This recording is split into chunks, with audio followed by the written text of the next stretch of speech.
Thank you, dear friends, for tuning back in to Castle Mac Presents The Chronicles of Peril. Now, a disclaimer to the careful viewer. Many of you out there have already heard the tales that we've told, and the ones to come, of Killian, Elbin, and Romer. However, as is always the case in myth, details have been omitted or changed depending on the teller. Now, it is my attempt, after years of research, to give you an accurate and honest telling of what truly took place all those years ago, to the stories that we know. Keep in mind that I wash nothing away, and I leave it to the careful viewer to determine whether to call them heroes or villains. But for our sake, we'll refer to them as adventurers. And now for a deeper dive in to right and wrong, good and evil, and a look at how sometimes the difference is only a matter of time. Can we clap? Oh, good. Hey, do you have an inspiration there, my dude? No. Oh, I mean, no. Additional player inspiration. Thank you. Yes, I'll be giving you guys for listening. I've been reading a lot for class on the traditional English novel, so cool. I now think I'm going to set every bit up as a chapter in a book. Nice. That's already been played out. That's already happened. Nice. These are tales that have already been told. I love it. So we can't die. So nothing we do matters. Thought about that while I was taking a poop. Well, just really derailed it. Here you were on top of a mountain, now you're down in the gutter. I'm going to keep going. Truly, it was the best of times. It was the worst of times. I'm a human. You better not be. Okay. The Border Kingdoms. At one time, probably known as a peaceful place, a place of prosperity. But those times are long gone. They've been fraught with tribe after tribe, kingdom after kingdom, fighting, conquering each other. Ruins is what most of them are now, while they're trying to rebuild. And on a battlefield, filled with the dead, and crows picking at them, there's a figure lying amongst the bodies. Romer, you have flashes in your mind of battle. The sounds around you are swords meeting flesh. It's a cacophony of yells and chaos, and then silence and darkness. And then again, back to the battle. You're moving quickly. Your sword is in your hand. People are falling left and right. You're almost wowed. But then you wake up. And here you are. A battle clearly took place. Only the dead are left. And as you look around, it's not a fresh battle. These aren't fresh dead. They're old dead. Like skeletons? Many of them have already been picked clean. And some, even skeletons, are still kind of laying across you, almost on top of you. Wow. Okay. But I'm intact. You are intact. Okay. It looks vaguely familiar. Somehow, the ends of your hands seem the same. You're holding a sword that you don't recognize, and it's broken about halfway through. You look down and you can see what should be mortal wounds that are scars now.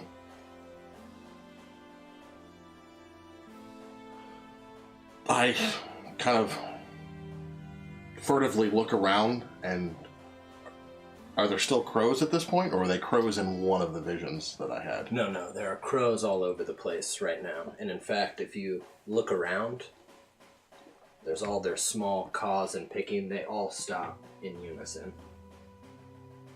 In turn. He would just start scrambling back, throw the bodies, the remains off of him, still clutching the blade, not willing to let go of it for whatever reason, although it looks useless in his hand. It beyond the that it's broken maybe 3/4 of the way up. No, the blade is pristine. In fact, it looks like a finer blade than you would expect. There's no rust on it or anything. So it frankly seems the opposite. You're like, okay, this is the best weapon. Am I in the center of this battlefield? I'm on the edge. It looks. You may be in the center. It's a sea. Okay. It's a sea of bodies. I think he would just pull himself out, scramble up, again, like white-knuckling the blade, and he would just run out of the field, away from the crows. As you continue running, you're tripping over bodies and trying to kind of keep your knees up. At some point, you have to stop. You've been running for what feels like your entire life. And as you're catching your breath, the sun is going down behind you, so you see the shadows stretching out from all of the things. And then you see the shadows start to move. And they coalesce. So as you look down the horizon, across the ground, they form into what looks vaguely humanoid. And the shadow seems to walk, kind of catching with your own shadow. Like my own shadow? Or It's almost coming right up to you as if it was your own shadow, except it's the shadows of everything together now sucked into one. And you see what looks like a humanoid figure walking across the horizon on the ground before you. Like how far away? It's like what? Like it's imagine that you're looking 100 feet in front of you on the ground, and it takes up that whole 200 or 100 feet. I got you. It stretches. Like it's two-dimensional. The shadow. The shadow. It hasn't necessarily become corporeal or anything like that. And it's like, you have your sword, you have your life. Who are you? What are you? I am your master. Who am I? Who you are is not important. Who you were is not important. I think it's important. Well, I disagree. You signed your name in the book, which means you signed it away. You have no name any longer. I don't remember signing any book. Well, that's because I've taken everything that is not of use, and who you were is not of use. I serve no one.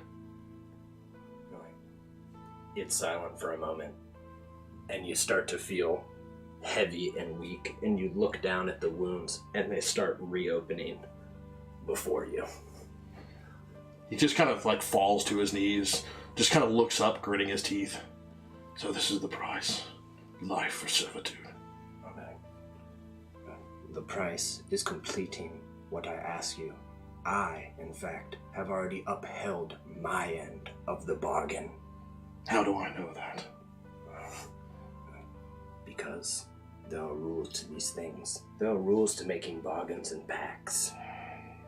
I'm bound by them. What do you want of me? You almost see it.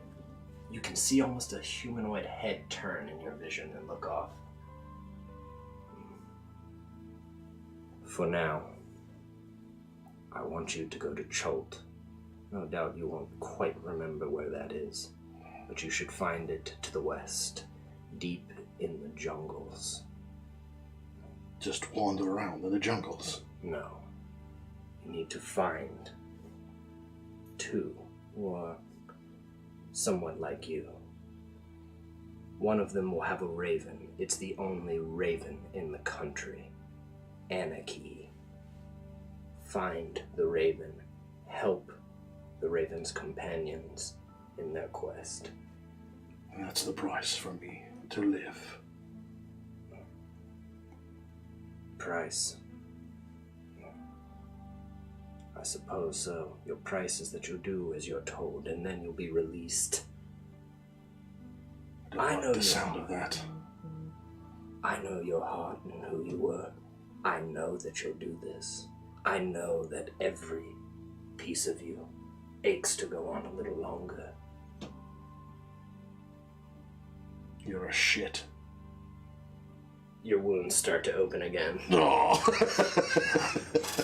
Like, What I am is as what you were, immaterial. You will be rewarded further for doing this, and nothing you will do but be against mortal morality. Doesn't look like I have much of a choice. No, it certainly does not. Yes, master. Your wounds start to close. It's like, there are far bigger consequences for breaking a deal. Pick whatever name you like. Amongst the battlefield, nobody touches it. You should find enough money to make your travels.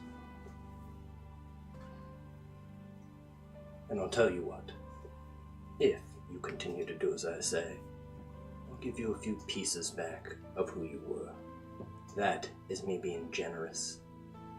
You don't want to see me be punitive. Sounds like I might not like who I was. I wouldn't know. Very well. Anything else? Aid those two. And tell them this when you get there. Martos, Axtios, Dionene.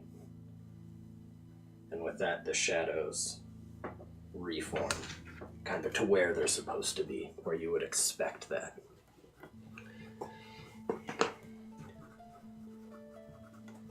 As you're picking through,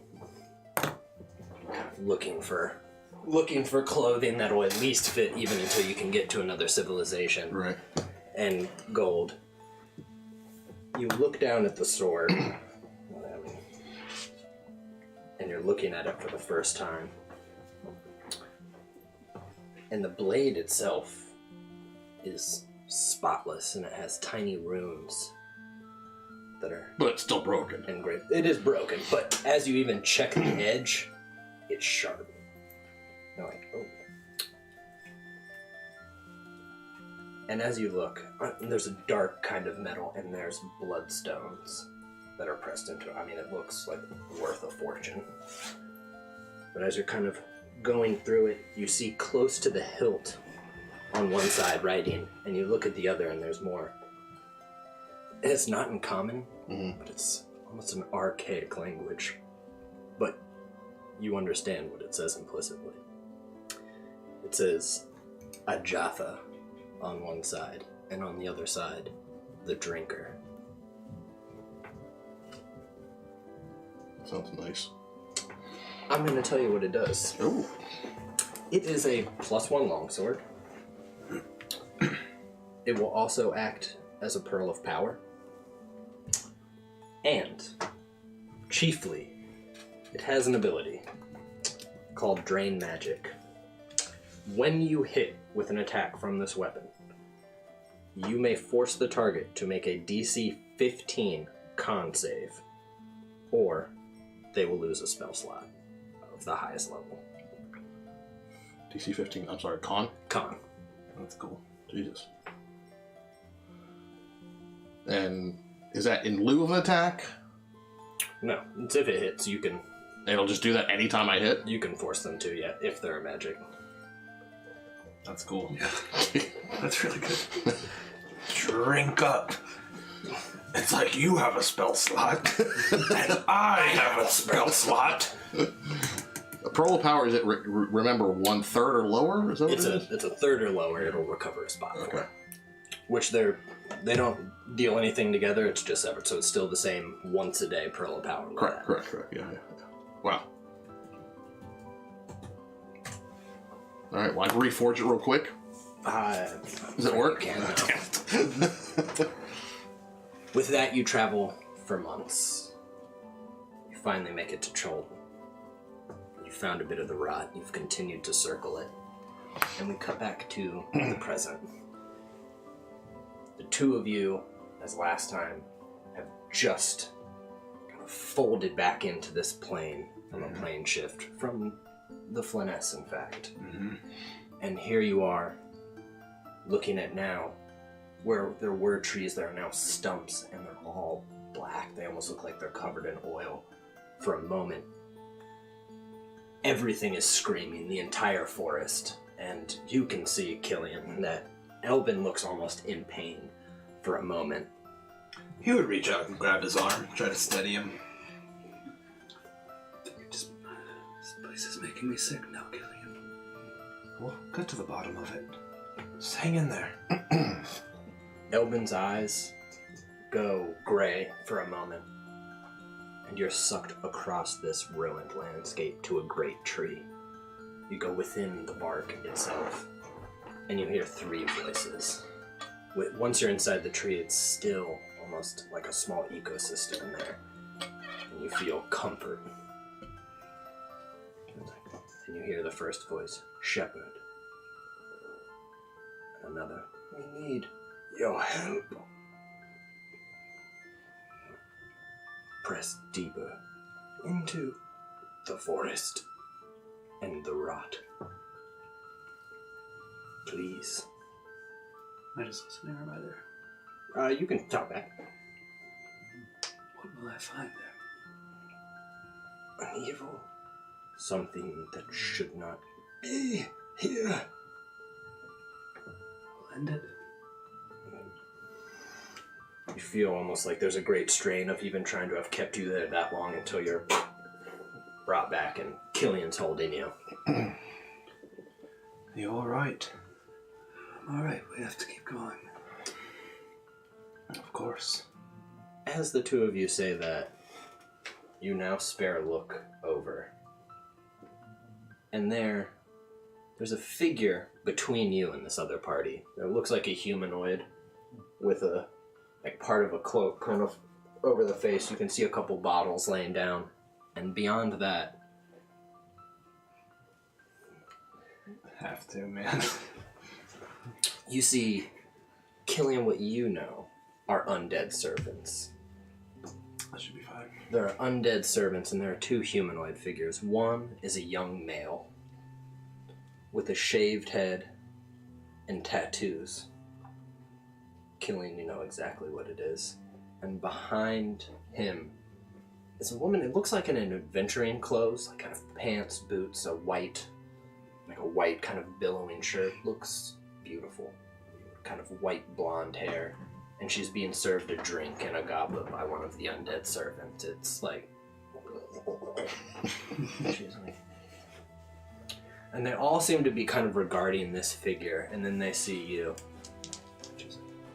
Is he one of yours? You can hear it at that point and wake up if you like. Okay. I will. What's the bloody noise? Oh. I think Killian would look at Elbin and lean in close and be like, that's trouble. All of them? Almost definitely. Keep your wits about you. Do I see... Go! I think that could be the first thing is your what's up, and you look over and you see a couple undead serving a woman and a young man. You look over on the other side, and there's a raggedy druid and what looks like a young man with kind of curly, wiry black hair that's sticking to his face. And there's a raven on his shoulder, just... He kind of stretches and stands up. I was having a good nap. Is that your raven? Yes. Does it have a name? It does. What is it? Are you with them? No. They're probably part of this whole blight. I'm here to deal with it somehow, but I'm looking for a raven. He's not with us. I'm not with them. I mean, I could be. I don't know. The kind of young man in front looks a little impatient and looks back to this woman, says something that you can't quite hear, and she seems to just kind of smile. I trust that all of you are leaving, as we've already laid claim to this entire territory. What have you done to this place? We haven't done anything, but as it's part of our proper tea, we will be studying it on our own. You look like you might be a bit of an academic. I'm afraid that it's ours to study. We were just leaving, weren't we? Matos Axios Domine. Does that mean anything to you? Oh man, I think Killian would be like, who did you say you were again? I didn't, actually. As soon as you say that too, the woman sets the goblet back on a pewter tray. He looks confused. He's like, what did I say? Did I say something wrong? And the young one looks back and is like, how do you know those words? A associate of mine told me to tell these two gentlemen those very words. Who told you to do that? I can't tell you exactly right now, but I was told to seek out two men. Assume you're one of them. You look a little bit young to be a man. And a raven. They would be the only raven and short. Search for them near the blight. I've been here for days. Oh, he kind of reaches into his pack and pulls out a little hair of the dog. I was in this tavern and I told this woman I was going to have a drink in the morning. Heather, she didn't know what I was talking about. Never heard of that before. Silly. He just takes another drink. The one over here is like, what a wonderful story! How do you know those words? Do you two know those words? Nope. They're lying. I know they're lying. She's like, I think they are. She's like, deal with them and meet me back. She turns to walk, and you can see a portal open up, and she walks through. The undead servants, the one that's holding the tray, is like, I'll look. Don't worry. I'm good at fighting. Actually, I'm probably the best warrior you've ever seen or ever will see. I've got. Shit, where's my sword? Give me a second. He just concentrates. It appears in his hand. There we go. Holy shit, it's broken. Oh, that's right. It is broken. Stand behind me. I've got this. We're all gonna roll initiative. Oh, I probably need to roll.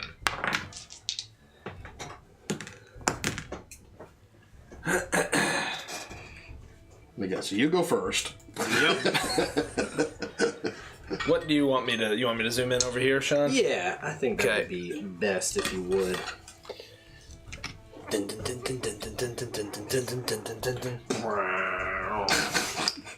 don't like my music. No, I we just said so. love it. That's a placeholder for your. Well, This is us explaining to Andrew what we want. Yeah, dude, start it out. It is like this. It's coming deep like. You got that? I really want you to reproduce that now. Question. Our spell slots where we left them, right? You, So I have to get back to it. Yeah, I think I had one level 2 left and one level 1 left. Judging by my hash marks. No. In your plane shift, you came back. I didn't plan for that shit, so y'all got it all back. All right. So I'm not gonna. I'm not gonna figure it out. Time could have worked differently. Yeah. Time does in Yeah. fact work differently. Time And is a predator. I'm sure some potions materialized. Because I don't have any. That did not. You sure? Okay, what are our initiatives, if you would? I was in 11. So low? 11? Yeah. All right. I tried. It was a stretch. I did not pick up on that. 18. Okay. Killian? Those are all pretty good, but Killian is a 24, while Anarchy is a 4. Oh, that's your bird? Yep. I didn't want to say anything because I kept thinking Anakin. No, not Anakin. I know, that's why I didn't say it.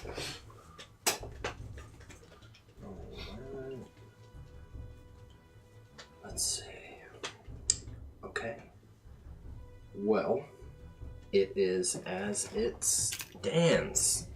Killian, it is your go. Okay.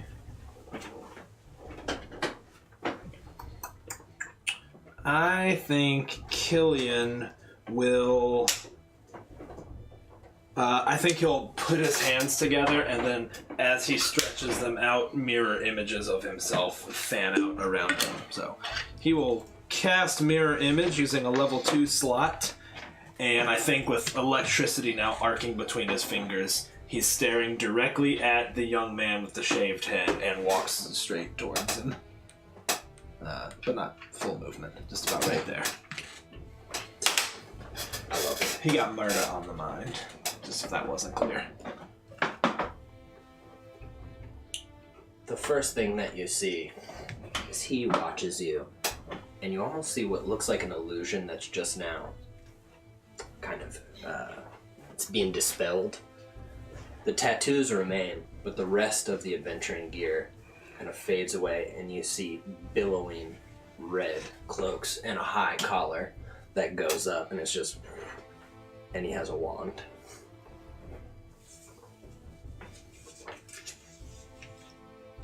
He's like, your impertinence is going to mean your death.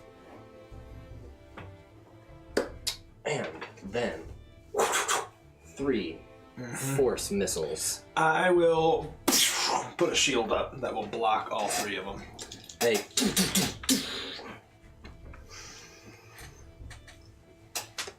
he looks. Not bad. Stay behind that tree, though. He's like, I see. Romer. All right. I already have the sword out, so I'm going to. I just take a look at him, and then like his eyes just turn like jet black, and his eyes turn jet black, and I hex him, and we'll call it strength. Strength. What was that? And then as an interact, I take out my whip. Nice. And then I'll step here. And question, I meant to ask you about this beforehand. We talked about it a little bit, but I want to see what your perspective on this is. The shove maneuver says you use one of your attack actions. Mm-hmm. Sorry, one of the attacks in your attack action. Mm-hmm. You can either shove someone back, or you can knock them prone. My question is, could I use my whip as part of my attack to do a contest to try to knock him prone with the whip, to like trip his feet out from under him, instead of using a physical attack? So yeah, just so forgo the whip damage and right, use it as a shove. It's basically giving you the reach. It makes that seems. Is that okay? Yeah. Okay, I forgot to talk to you about it beforehand, but so basically it's a contest. It's my athletics versus his athletics or acrobatics. But he's at disadvantage. Oh, because I hexed him. Gotcha. So he is at disadvantage for athletics. Yep. God damn but it. not for acrobatics. He's fine. I'm pretty sure. Well, I can't. There is no auto fail, but. Where's my other? Let's see. So that was athletics that I had to do. Mm-hmm. Or acrobatics. So okay, so a 10 then. Yeah, I rolled a 1. All right. So. God damn it! And then he just steps up. Too drunk. he kind of staggers up and takes a swing at him with his longsword. Okay. As is. No wait, I can't. Mm-mm. No, I can't do that. Right. I still step up. Step up. Yep, with the sword out. Yep. Okay. Yep. Gotcha. I need to attack with the sword. Yep. All right. Even as you come up, he kind of kicks away your whip. Doesn't seem to be looking quite at you. You're almost just in the way, as he seems to be looking exactly at Killian. Okay. Well, now it's time for these little assholes. Just swarm me. Bye. God, shield is so good. I've never, ever in my adventuring career blocked a magic missile. Was that the first time? I was like, wait, it blocks magic missile! Let's go just... Especially they just fucking will murder you. This is the olden time wizard duel. 10.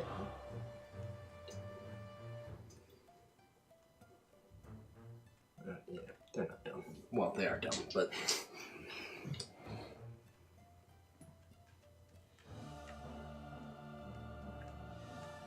He'll draw from me, actually. I have 10-foot reach with a whip. Oh, that's true. Drew that. Alright, hit him up. I don't think you could do the trip as part of that, or could you? It says as part of your attack action, so probably not. Yeah, I would say no. But maybe. Well, but then why would you have... I mean, I feel like that's kind of sensible. Yeah. Right? Yeah, a little bit. Yeah. Alright, so he'll swing. That is a 12. 12. You got it. Oh, wow, cool. You take 6 slashing. And that was with the whip, right? As you've got kind of sword up and you're squaring away, and the other ones are like kind of filing in. One starts to kind of run, and you manage to just kind of clip through off just the few bits of like dead flesh there, and just rip it out. And rip it out, and it staggers, but it continues to run towards you. I'll go ahead and do your attack over here, Albin, since there's only one over here. Absolutely does not get you. But it does have 2 more attacks. No. So sorry. What was your armor class? 16. Alright, that one did get you. Actually, no, I need that one for the claw. Oh, fully aligned. Okay. You take 4 damage, my dude. Okay, so I'm gonna go.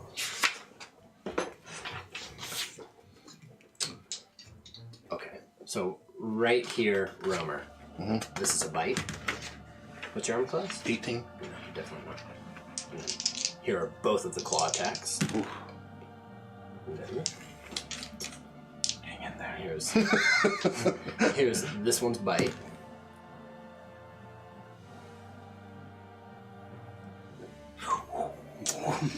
Tell me it missed by 1, I'll be happy. It's my tool weapon. There you go.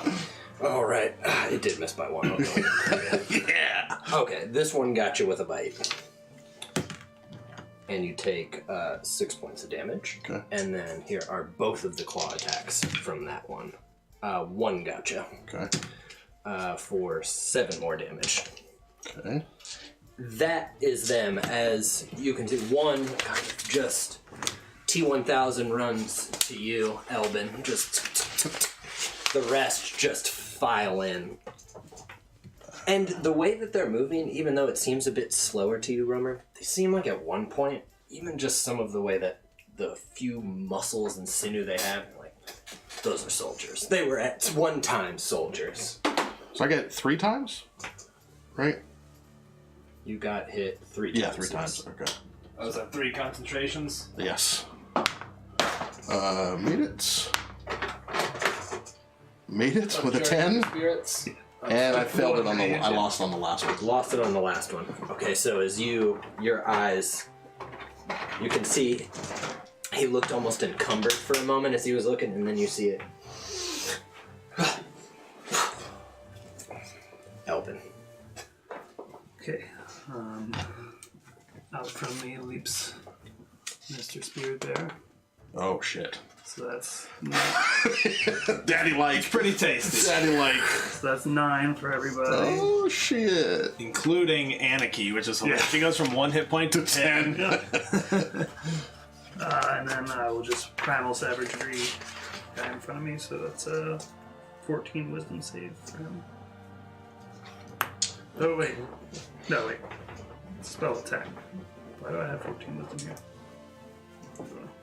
I don't know, my dude. I don't know my dude either. Yeah, it's a miss. Alright. You try to attack. It's definitely some sort of undead kind of zombie, but it's a bit more dexterous. Like it seems to be moving as if all of the muscles and skin were still on and whole and at peak, even though, still missing some around it, like the knee, and it's just... Anarchy. Anarchy will fly like dramatically over Killian's shoulder and right over our new friend Romer. We'll avoid that guy's reach and fly to right here and give me the help action on my next attack against this douche. So good. Yep. Killian, it is in fact your go. Alright, I think Killian, with his fingers alight with electricity, will summon up a circular ball of lightning and just level 2 witch bolt on this guy. Ooh.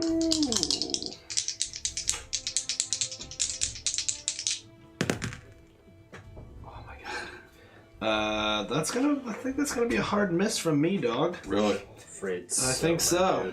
dude. Wow, that sucked. I gave him out. Oh, it's gonna be. I guess Yep. mine I got an 11. for being a good boy. Oh, no. Actually, I got a 12. Did not. I'm afraid Actually, my I got a 14. Did you carry It's the 30, my dude. Alright. It's actually not even that it wasn't going right towards it. It's that it steps, sets the wand in front of it in a defensive way. You've practiced with a wand before, and it just and kind of dissipates. Alright. Good for him. All right. Well, in front of you, Romer, again, doesn't even seem to be paying attention to you, and then a mist.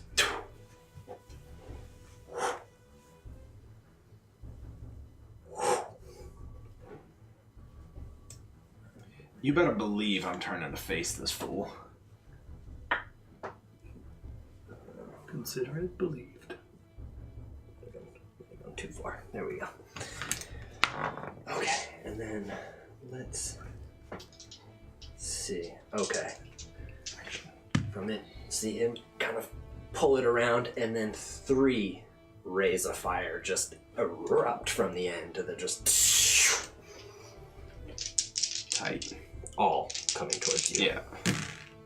Okay, so hold on. So for each one of those, I need to roll to see if it's a mirror image or not. That's correct. Although, really, I can Does it have skip. to hit you first, or Technically, I roll when he makes the attack before he rolls, but it's kind of easier to also be like... Huh. But, so what would that be? Because you hit me if you hit just 10 plus my dex, which is just a 12. So if it's a plus 5 or Actually, better, that okay. did hit. So I'll roll for this one. And that attacking hits me. you. That hits Okay. me. This one... hits both you? hit me, so I still have both of my mirror image, or all That's 3 of the- my mirror images up, I guess. Good strategy. Yeah. Okay, then I'll just roll 4 altogether here for you. And in fact, you have all your mirror images that all turned at the same time as you just... And they're kind of moving around as you... And you see that 2 of the bolts cut right through the images. Like they just almost not even paying attention. And they just... Ooh. you take 21 damage, my dude. Holy shit! Well, you got 9 temps, so Yeah. that'll help. Ow. Yikes. That hurt.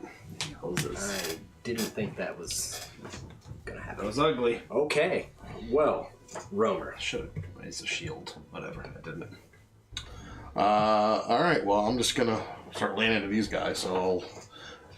Actually, I'm going to... So I make sure I can do this. Shit, I can't do this. No, I can't. Doesn't matter. Alright, so I'm going to attack the Skelly Boy. Here. Actually, I'll do this one. This one. Yeah. Okay. Sword. Wow. 10. That did not hit, I'm afraid. Whip. Definitely hit. She's like 35 pounds. How does it sound as an elephant? For 6 damage. Okay. Crap, I forgot to do that. Oh well, it is what it is. That's it. Okay. So you manage again. Seem to be getting more purchase with the whip on them. They seem to be definitely trying to block the sword hits, but with each sword hit, you're just around it. Chunks are flying Like- off. Like starting a lawnmower. Just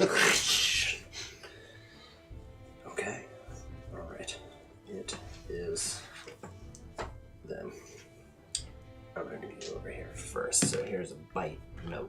It's 2 claws coming at you. Remind me that armor class? 16. And one of them hits you. 4 damage. Alright. And then the one you just attacked did not get you with the bite. Is that a crit? Cool. Hey, I'm gonna give this to Romer. 'Cause, that was already cool. have one. That was a cool. I guess I'll give it to Elvin then. You don't have to. You get leftovers. Yeah. Not bad. 8 damage, so not too bad. Okay, so that's my temp hit points down to 1. And then there's this one's bite. That one got you. 7 damage.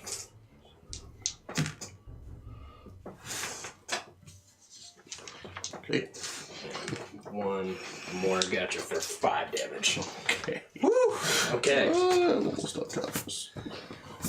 Alright, Elbin, as you're kind of blocking, you can see Romer is just... He's fighting well, but they're just surrounding him, and they're all... I mean, they just have claws and bites, so they're just kind of jumping all over him as he's trying to knock them off. Others are landing bites or scratches. He has like 3 on top of him that he's pushing off and kicking. Elbin. So I just realized. Is there some penalty if I cast a spell over here? I don't remember. No. Okay. You mean opportunity attacks? Is that what you're thinking? No, I'm not gonna move or anything. But I mean, if it's to attack, like, Unless you're... If it has an attack roll, yes. Yeah. I'm gonna cast Entangle here, and you get an advantage on a Strength check because of Mr. Bear. So I wish I realized that earlier when I rolled. No, that works. That's a pretty good Damn combo. good. Daddy-like. What's the radius? 20 feet. Okay, I got By the way, Set right here? I think I'll have next week. I bought templates. Area effect cool. templates. 20-foot radius. No, that's 20 foot, 20 by 20. 20 by 20 square. square.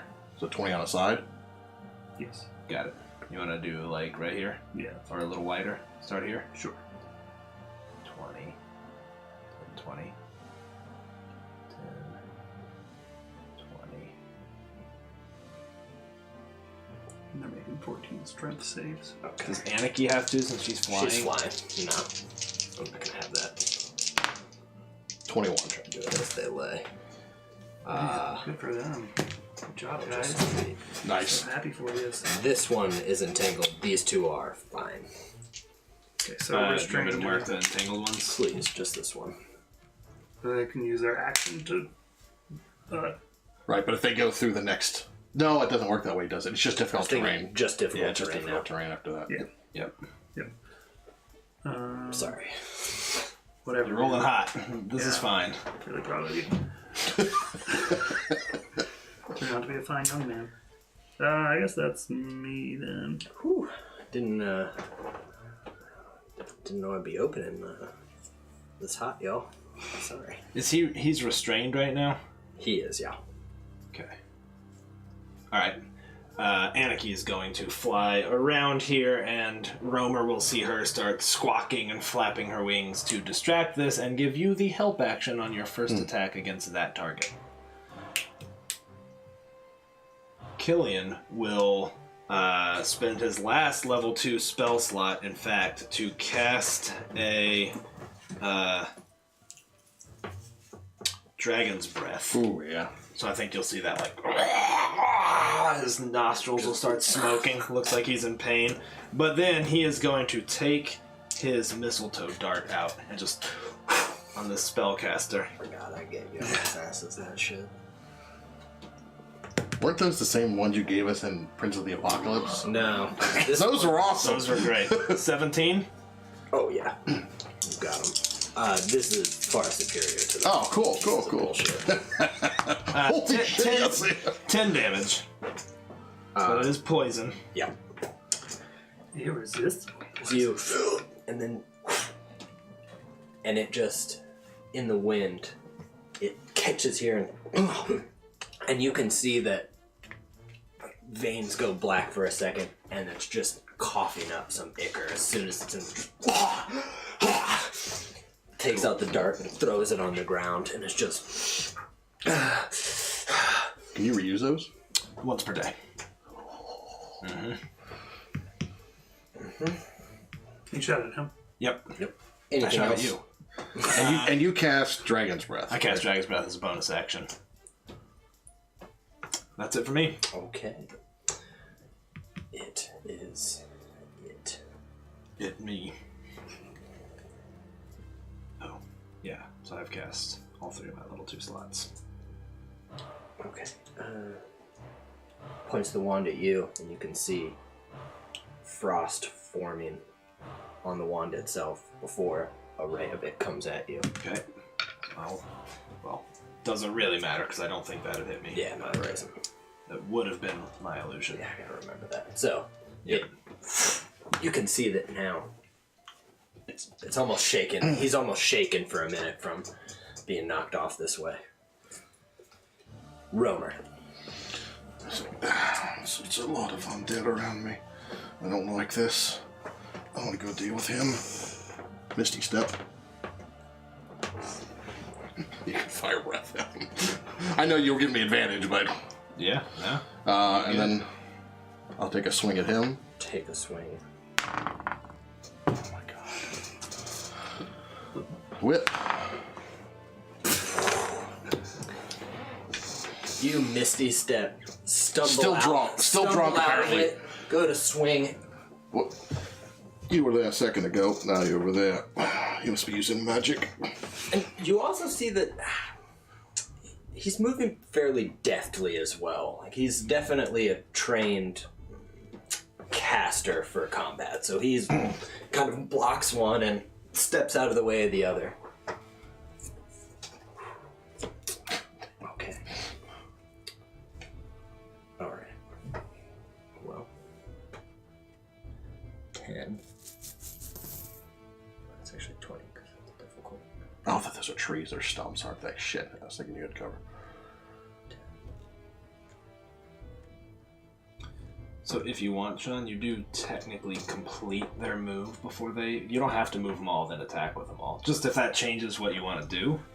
You know what I'm saying? Because you drop they don't one act of us. concurrently. Yeah. Yeah, gotcha. I Right. gotcha. So he could walk up and completely miss, and then the other guy come. That's true. Just reminding you. I'm gonna keep it at what it is now. I'm just gonna see if he escapes. I'm gonna treat them as a unit just for ease here. No, did not escape. So he just.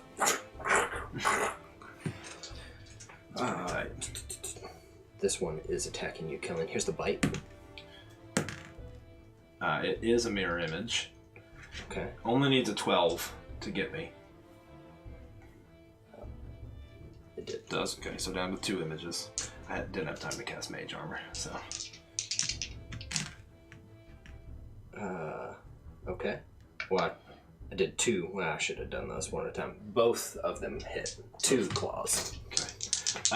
Do you remember what the rolls were?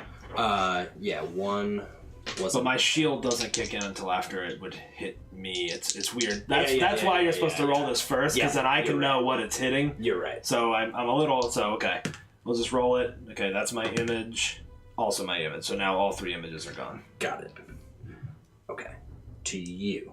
One, here's a bite. Hits. Oh, zombie with the 4 clutch. damage. Much needed. Oh, zombie! Zombie! Thank you, my friend. Some cranberries? Yeah, Andrew? I've never heard of Don't act All like right, you've and never- then here You're just too are cool for the cranberries. here are 2 claws. Neither one of those claws get you though. And then over, 5 hit points. over here on you, Elbin, here is. Yep. Gotcha. Lakes for 8 damage. 1 claw. 2 claws. The other claw did get you though. 7 damage. I will say let's see, this one and this one aren't looking great even from the... I wounded both. Those were Yeah, my they wounded, right? aren't looking great. They just seem like they're able to... You haven't been hitting them quite as much. Elvin. Oh, I should have been thinking, huh?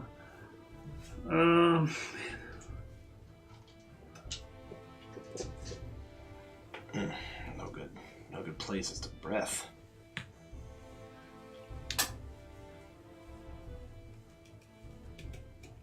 I'm gonna be a bear boy. Yeah, that's a good idea. Black bear. I guess I could have bonus action before I did that. Couldn't I have? Yes. I will. I guess I'll healing word. You'd probably do him. Yeah. Let's be honest. Yeah. You're pretty badly wounded, aren't you? Pretty bad. Okay. Not nearly as bad as you. Yeah, but I mean, it's all relative, right? I mean, we both look wounded. He would Yeah. probably heal you before you Yeah. heal me. He'd heal his boy. Yeah. Okay. Okay. But if I die, I'm going to punch you in the dick. For 4. How about that? Sweet, thank you. Good. I'm glad he gave you that shitty one. Alright, now. Bear time. Bear it up, my dude. This time when you connect, there's a bear. You're across. You can see it looking at the rot, maybe 100 miles from here.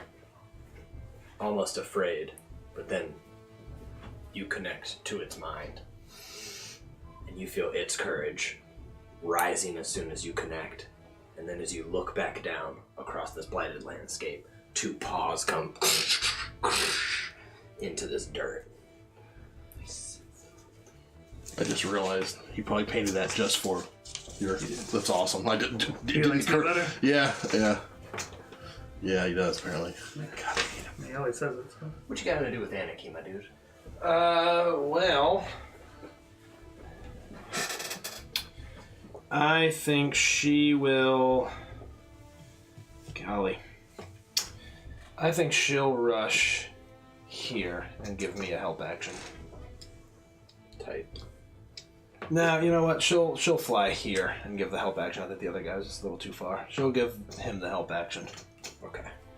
Then it is your go. All right. I don't want to waste the restrained shot. I can't hit multiple targets. There's no good targets here. Just get the one on you. It's pretty good damage, so yeah, Killian will turn and I mean, it's once a round, isn't it? yeah, it's not very good damage. It's 3d6. If you're only getting one dude, it's not really as ideal as other stuff. Well, it's still 3d6 all round, so. 1 second. Let me decide here. Yeah, he'll go ahead and hit him with fire breath. So dex save for him. Oh, no. Not even close. Alright, 12 damage. Ooh. You don't say.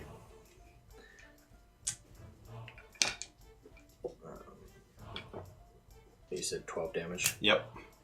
and it was fire. Yeah. I'm gonna Misty Step, drink a healing potion. Nah, he's good. It looks like the fire did not like whatsoever, so it's still somewhat standing, but it looks like it's barely holding together, trying to kind of keep itself up. Tight. Where'd you Misty Step to?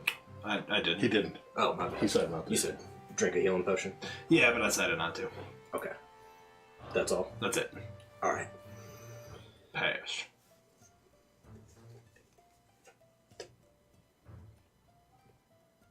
Okay.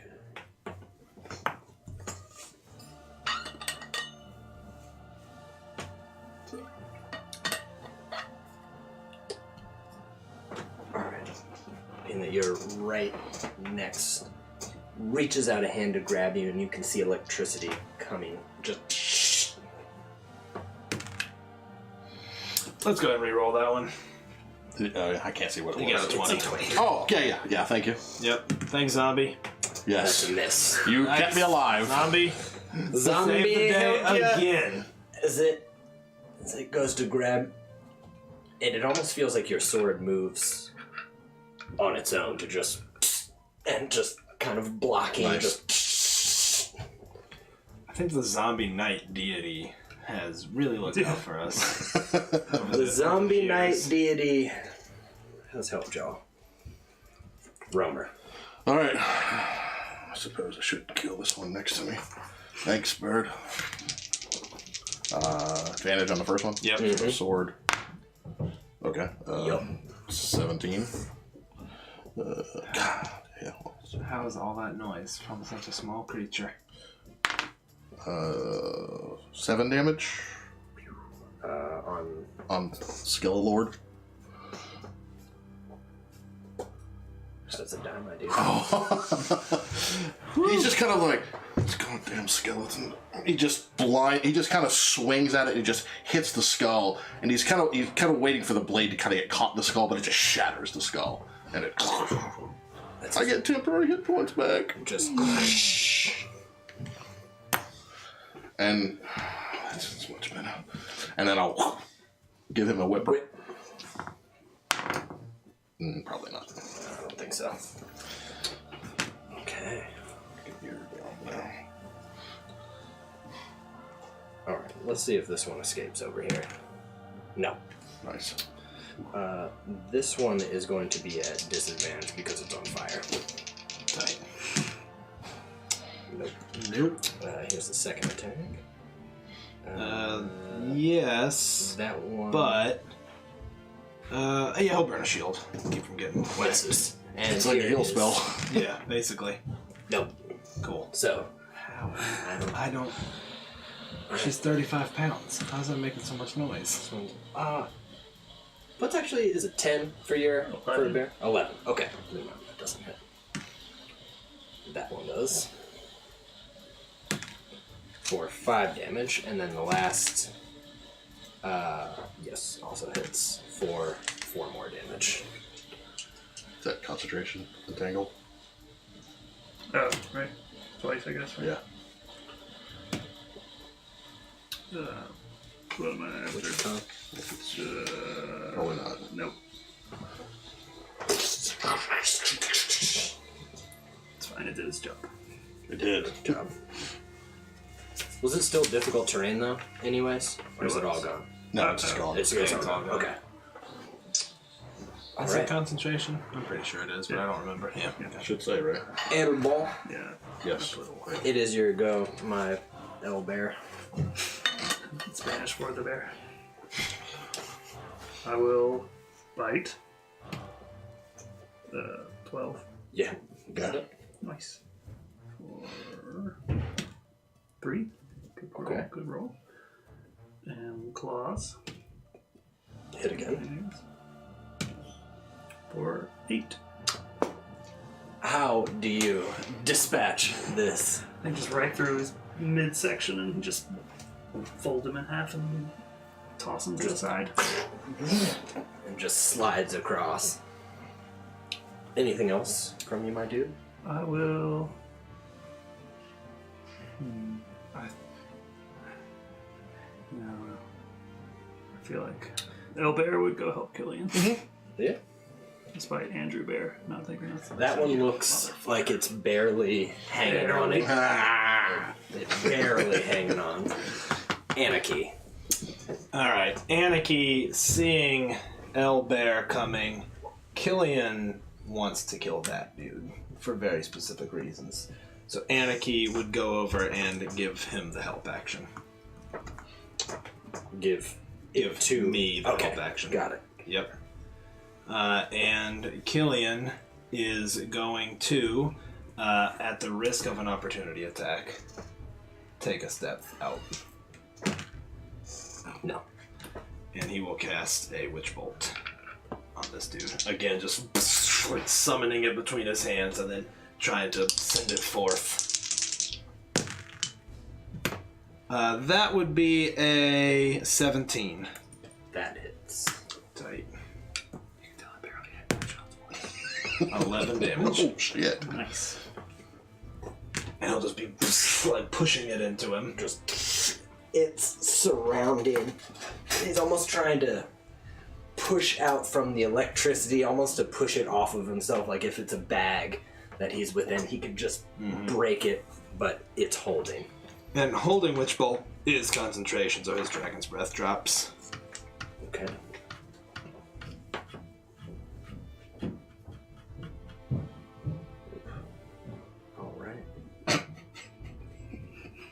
You're like, you cannot hear Lydia walking.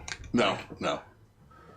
But a third her weight. Well, she's literally stamping her feet. She's I think that's how kids walk. Yeah. Stamp.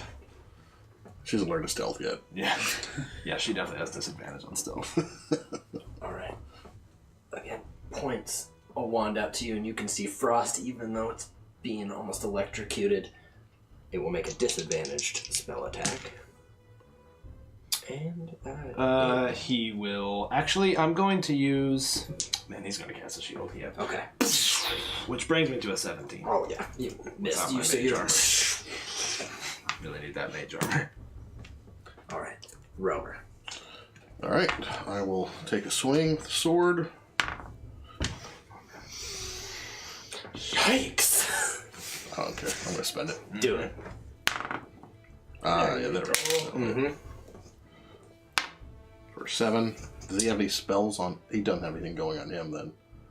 That one, his doesn't count because that's from him, right? Well, Drinker. yeah. No. I mean, he still has. He has spell slots that yes, you could force him to. It doesn't dispel magic. It slurps Spell slot. Oh, it does. It takes the spell. Oh, slot maybe I away missed that from when I wrote it down. Oh, yeah. I'll take that then. Yeah. So, Nice. you can see a piece of almost. You know, this isn't your first time killing a mage, but you dig in and you can see. You feel the blade ring a certain way. You can almost see a spectral aspect of the blade completed into the ethereal realm, where it's just drinking Nice. something. You know it. And he just, surrounded by electricity. He's got now another wound, and he's... One more. Oh, yeah, go for it. Nah. Good lord. Some good rolls. I bet that felt good, didn't it? Okay. Alright. Let's start with this one over here making disadvantaged attacks on you. Here's a bite. Did not get you. Here's one claw. No. Second claw. Pretty good rolls. Nope. My man, I love you. Yeah, no. No, I'm just kidding. And this one is coming up here. And here is the bite. That got you. For 3 damage, and then here are both claws. Both gotcha. There's 10 more damage. So that means 3 carry over. You flip back. Yep. Elvin, it is your turn though, as this one finally being untangled launches on to your back, and it's just. Well, then.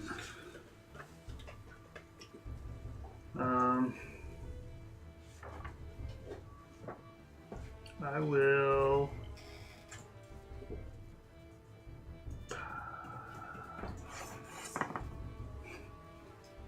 I'm gonna plop a healing spirit down, right? Oh, nice. Mm-hmm. And then I'm gonna That's a bonus, isn't it? Mm-hmm. you. I forgot about that. Oh, wait, that's actually. And then I will primal set. Or one of these. He's hurt, right? Oh yeah, he's like barely standing. I will primal savagery him. Go for it. I'm gonna spend it Do it. wherever it is. Yeah, I got it. Okay. That's Oh! Go ahead and roll it just for fun. Yeah. Nice. Okay. 8. Nice. Do you have any particular way that You savage him. He's just claw comes out, but he's still got his kind eyes staring him in the eyes as he it's on slashes fire? And his again, face off. you almost. It's like a baton opening. You pull out bones that weren't there as your claws just get and rake up, and it, still burning, falls backwards. I think this is like a little whirlwind of glowing, leafy magic, and he's just gonna Step into it. step in and out of it, and heal for 1d6. 6. Yep. Wow. Do you mind if I don't? What about Anarchy? Anarchy will give Romer the help action. Okay. But I think Killian, on his turn, Killian speaks Infernal. Let me make sure I'm not lying about that. No, Celestial. He speaks Celestial due to his research. I think in Celestial, he'll start speaking to him like, "You shouldn't have come here. Now you're going to die." And he'll push the Witch Bolt into him further. Okay, go ahead and roll. 4 damage. As you say that, he answers back in Celestial. He's like, "There's no way that you'll win. Where I come from, we take things. I took this wand even." Pause, everybody, as we flash back. Tight. Wait. Go. Killian, you are looking down on your knees, and you can see bits of hair around you. Your own hair, sprinkled about as you're sitting on your knees. You can see droplets of blood as well, and you can hear the it's pounding deep into your head. But as you look up, you see your master next to you, Aristophanes, in full regalia.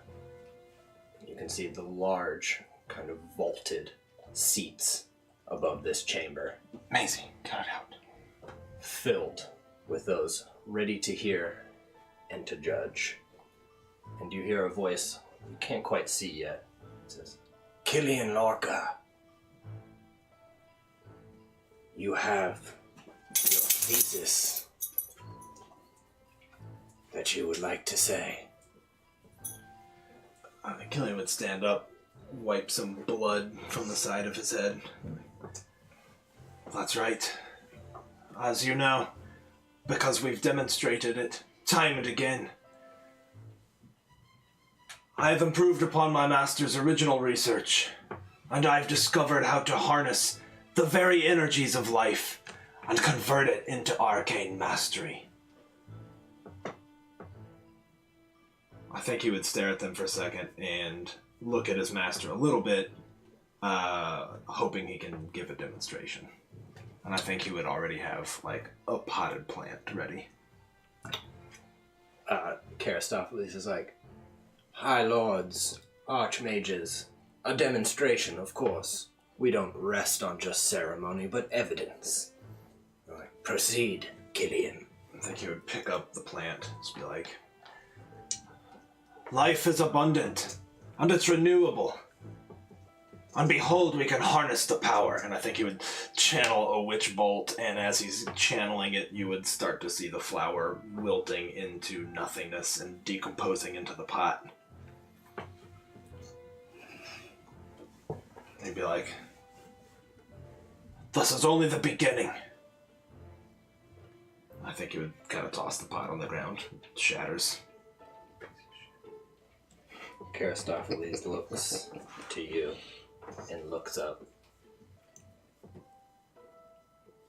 And you hear a slow, and you can see a figure push himself up, move towards the podium, and you know it's Zastam. I think Killian would address him. He would kneel. Say, "My lord, I do not ask to be initiated, for we ask for nothing. I demand it." Zastam looks down at Aristophanes. You spare a moment, who is looking proudly, like almost trying to contain the pride. He's like, "Then stay seated, boy, and let all now recognize Killian Lorca, Wizard of Thay." And we are back to the present.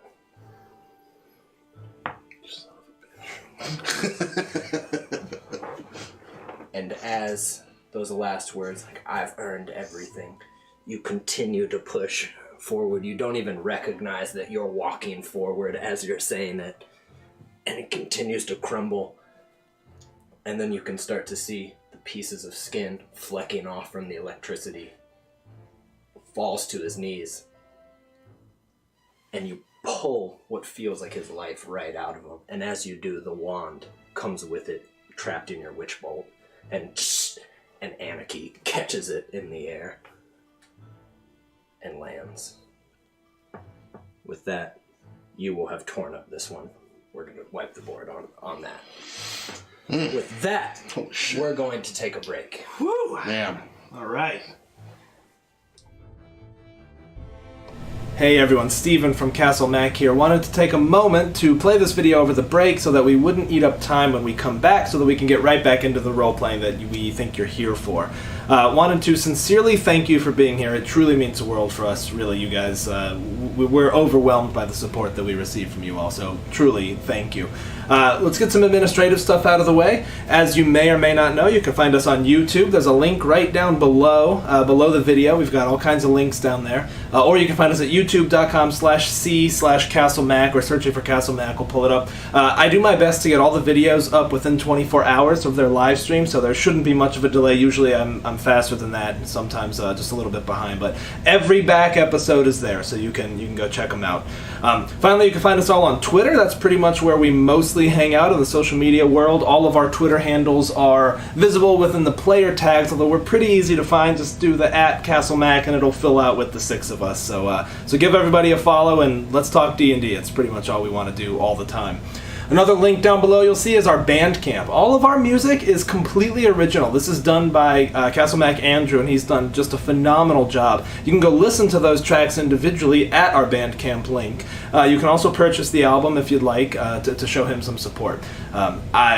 He's got more stuff in the pipe, and it's going to be just fantastic.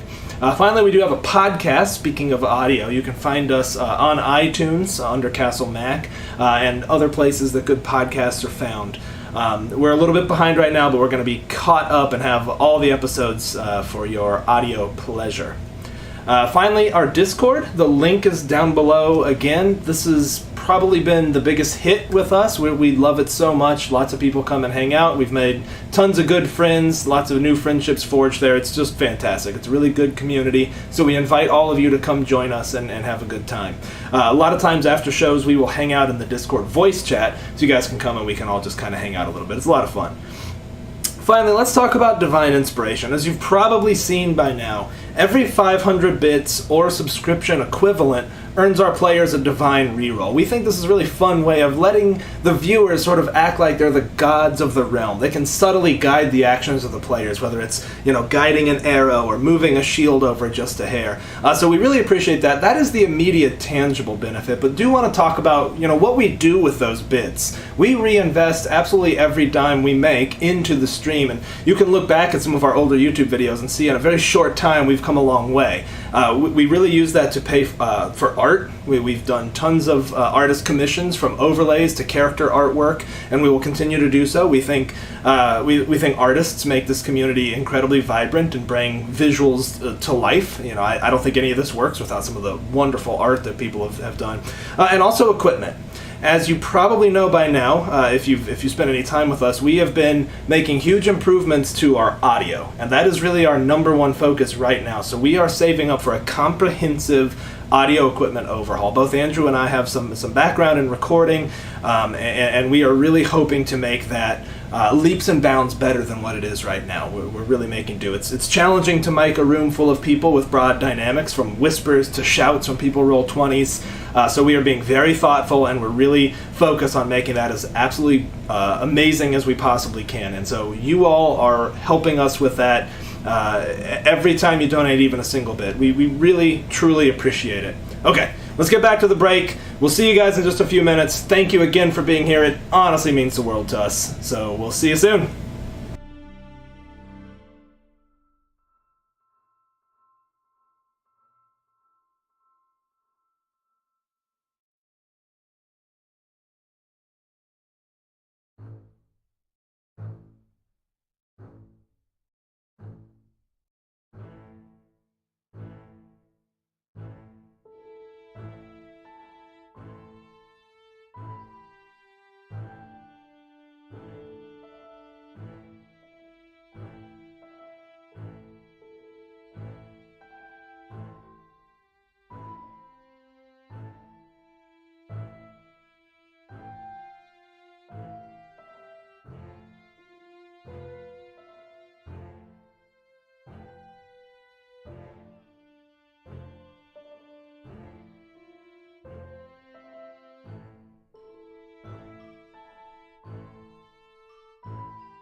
welcome back. Thanks for sticking in and coming back to hang with the Chronicles of Peril.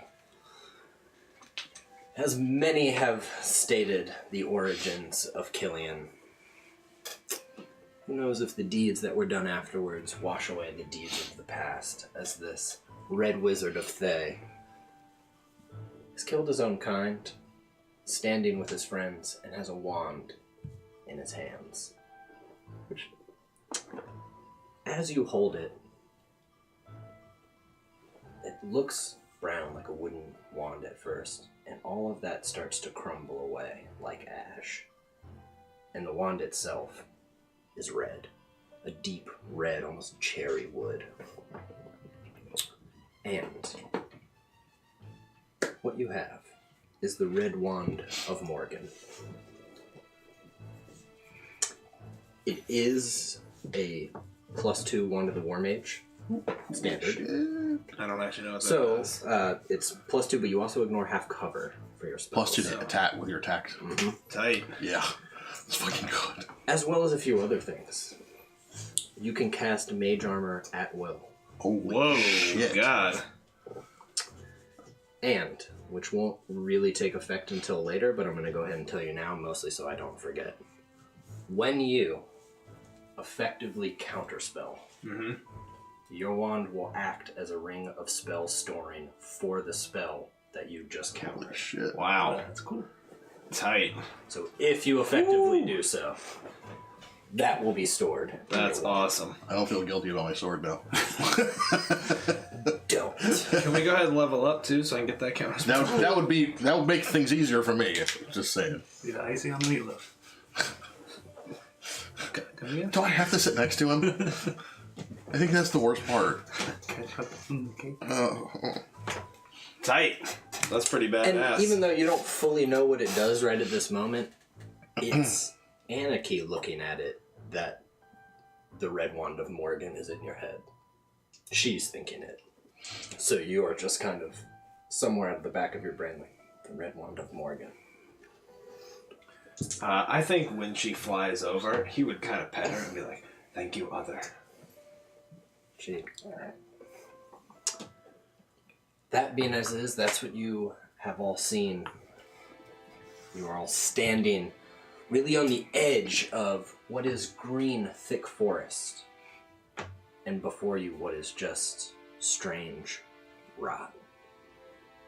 The ground, there are stumps that are up, and again, they almost look as if they're charred, except they look moist, almost like they're covered in an oil of some sort. And it looks like ashes, much like the upside down looks in Stranger Things, seem to be flowing upwards.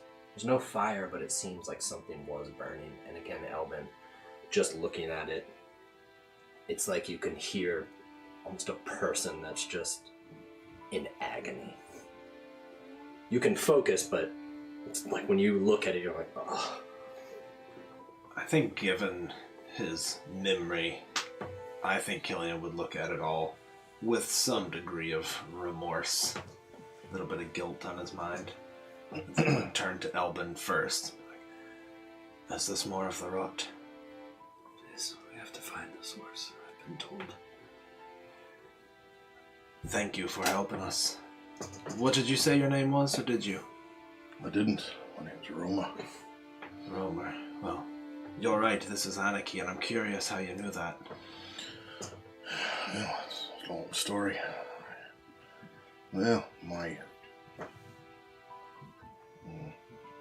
patron, I guess you could call him.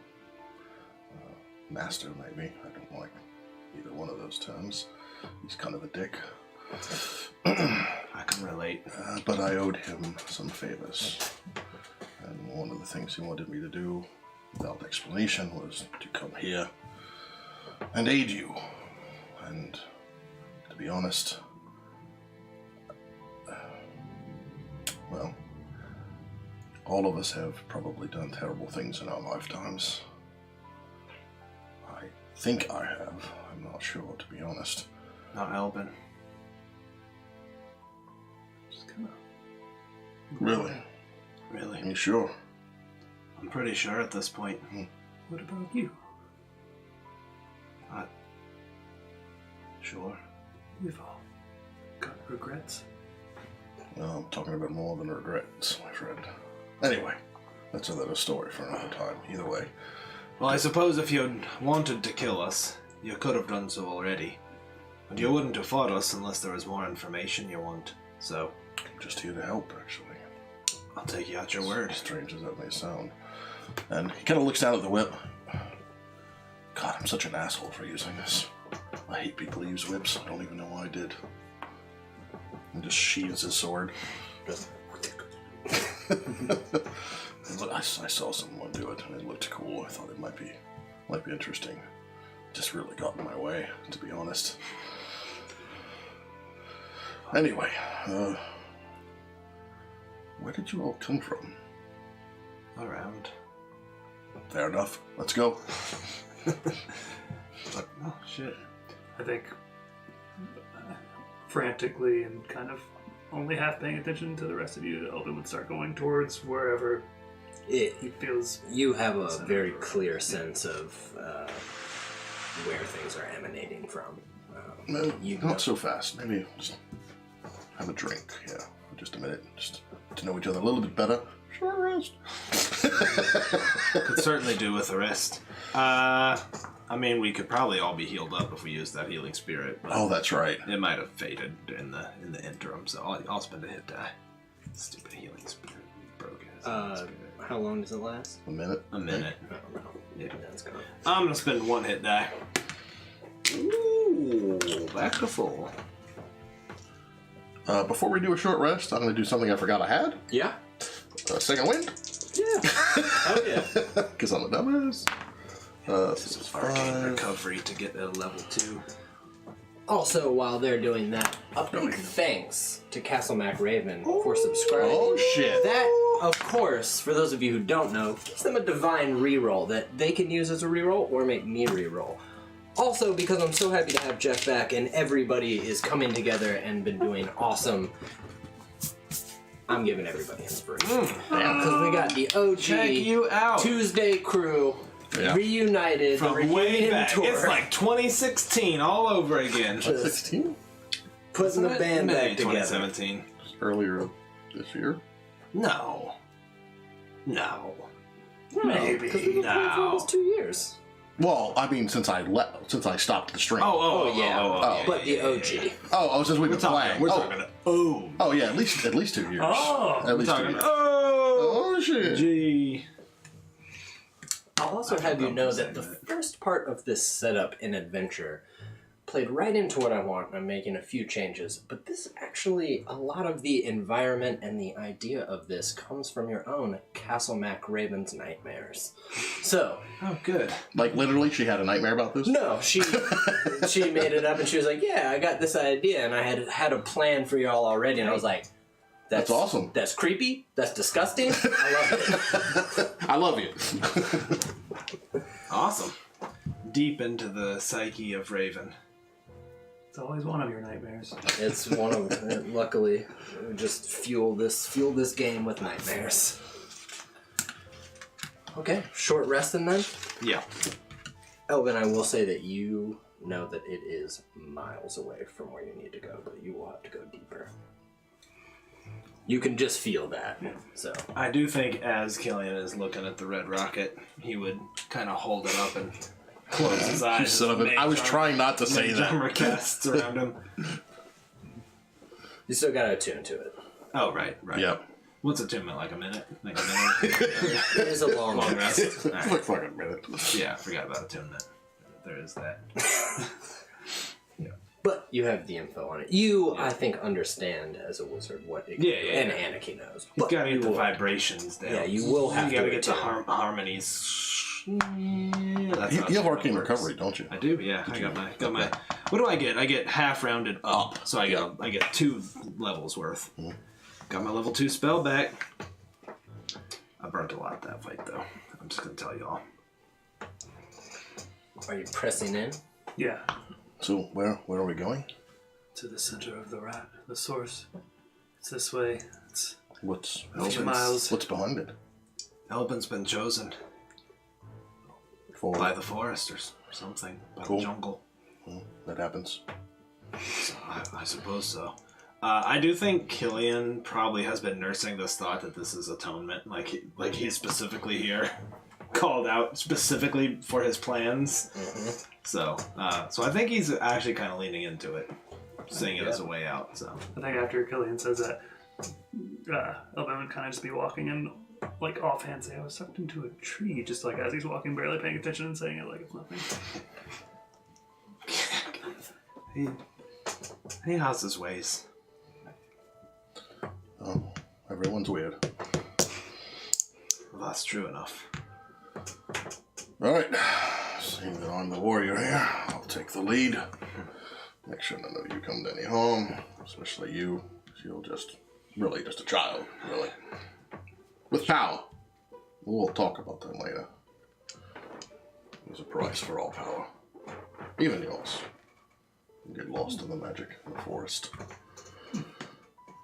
And you smell like the floor of a bar. So, please, lead on if you can. No arguments.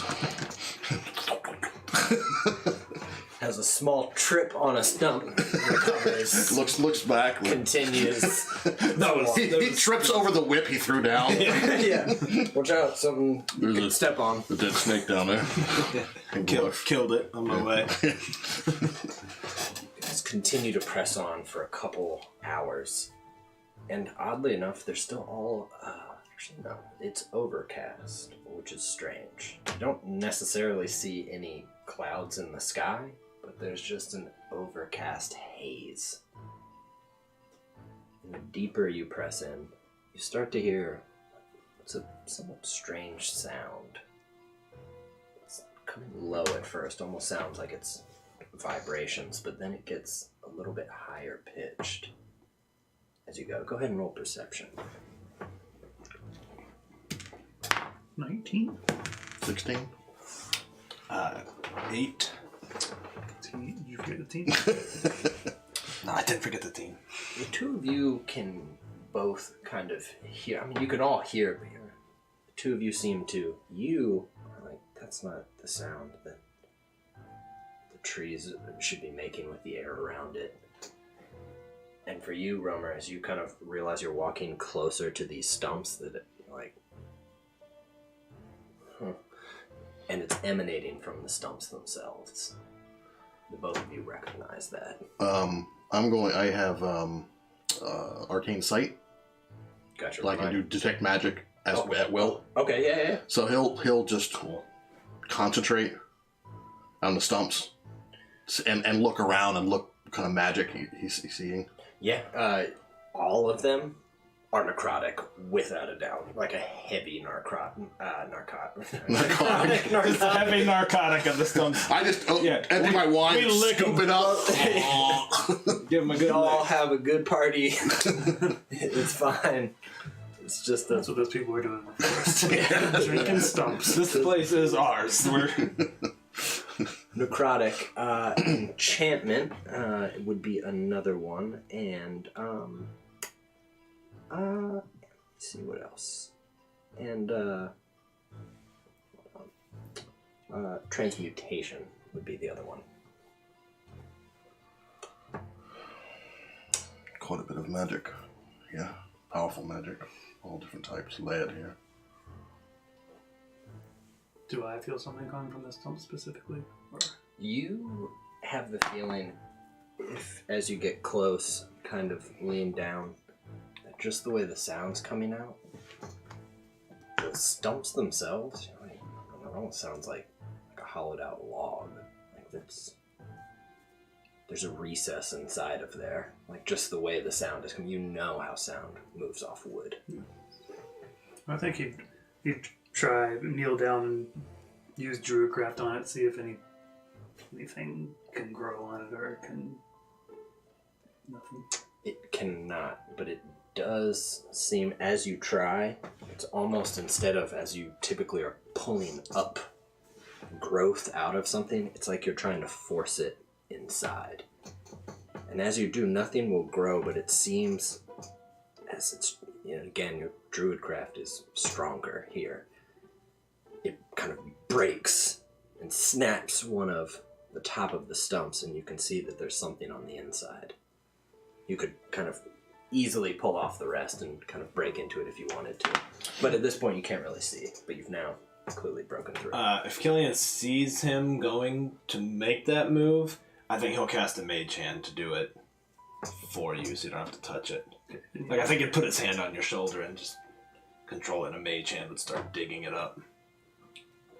The mage hand, in fact, can, as you kind of have to continue to do it, due to the weight it can hold, it kind of continues to pull up, peel it, and it's almost peeling it like it's a can a little bit. Like the top of this stump is...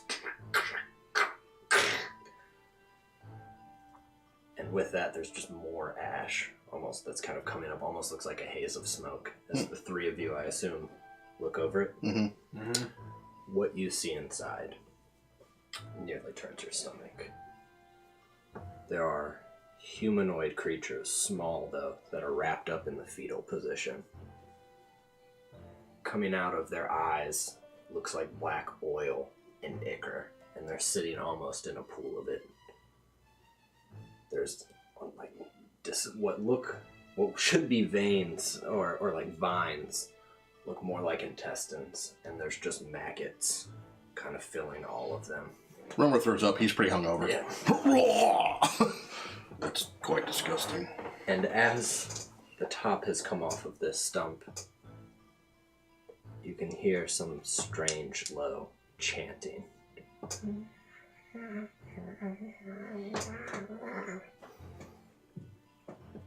What languages do all of you speak? Just Celestial and Common. Common, Elven, and Infernal. Should wizards have more languages? I feel No. like it's just They really don't. Not Back in unless the you old days, they used to get a ton. Unless you take some of the backgrounds that Yeah, get that. yeah, you yeah. get like a couple of them from those. Gotcha. Okay. Common, Druidic, Elvish, Goblin, Sylvan. No, actually, Sure. no. How's this unstudied, unwashed Yeah, druid that makes sense. motherfucker speak double the languages of me? Huh? I went to wizard school. Did you? You focused in languages. Yeah. You learned high languages. You're like, Right. grammatically, that's not celestial. You fucking assholes. What about the conjugations? None of you understand it. Sounds familiar to you, but no, you do not know what it is, but it's just... Doesn't seem to take any notice of you right at the moment, but... I think we should keep going. Agreed. That's pretty. I think you were trying to like gently put the lid back down. It's fairly broken at this point, but you do, and you see the oil now leaking out. It's sap, though, essentially. It's just this necrotic sap. How large are the humanoid figures? Like, that was down deep into the ground? No, so they were fairly large trees. It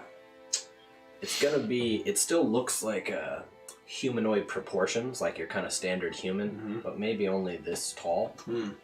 So it's a little like skinnier and lankier, but... Thanks, Raven. I think Elvin would kind of storm off and pick up the pace a bit.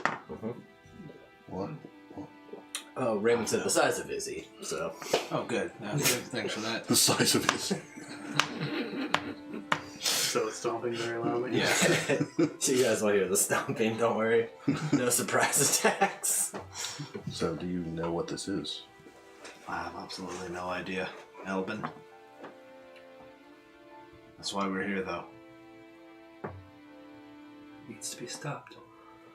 Well, if there's an effect like this, there'll be a source, and there'll probably be a will behind it.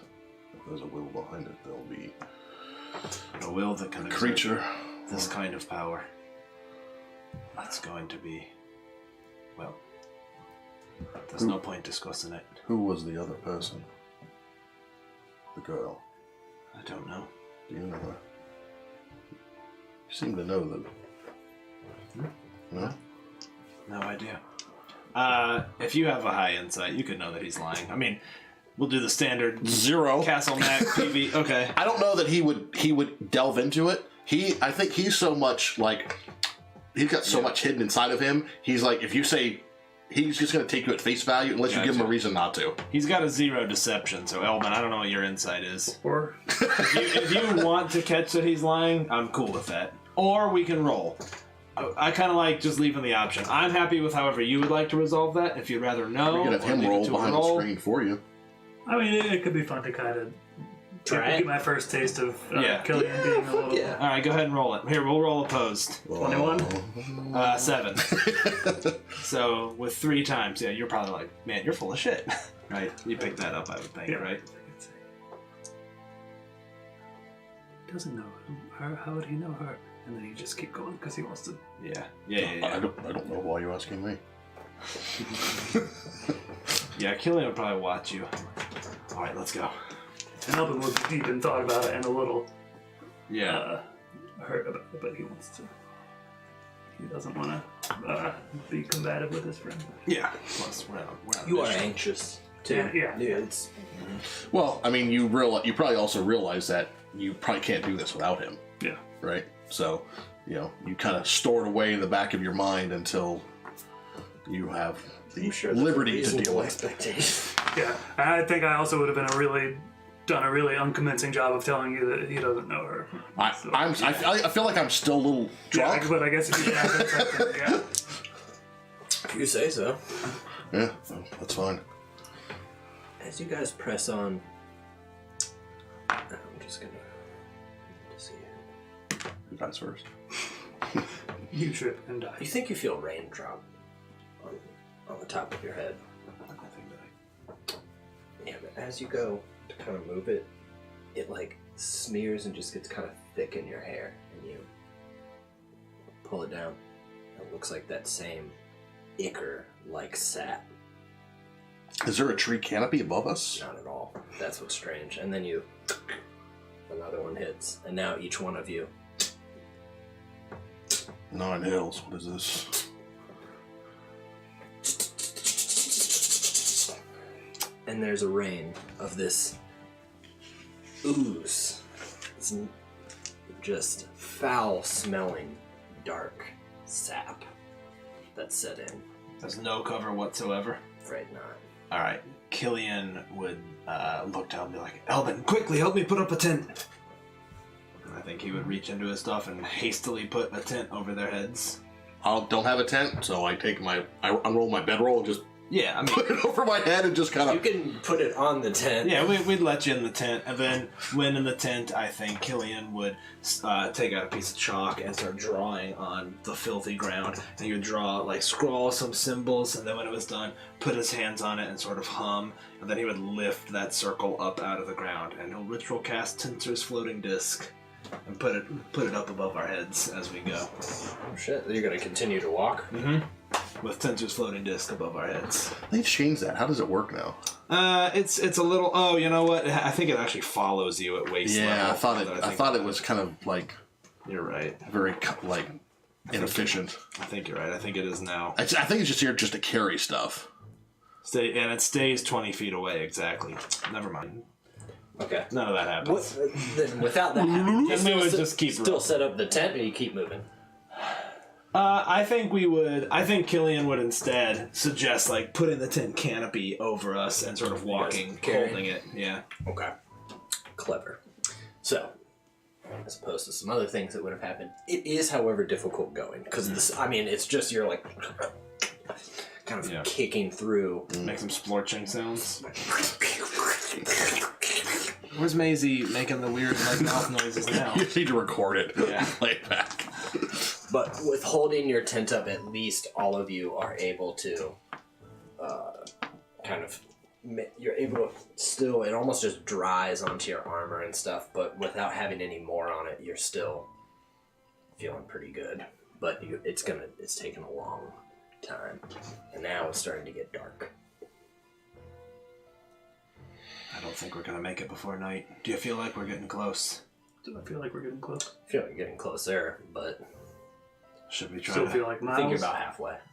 Maybe over. So there's no way we'd make it, until...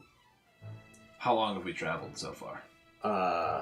Many hours, probably 6 or 7. I think we need to rest, Elvin.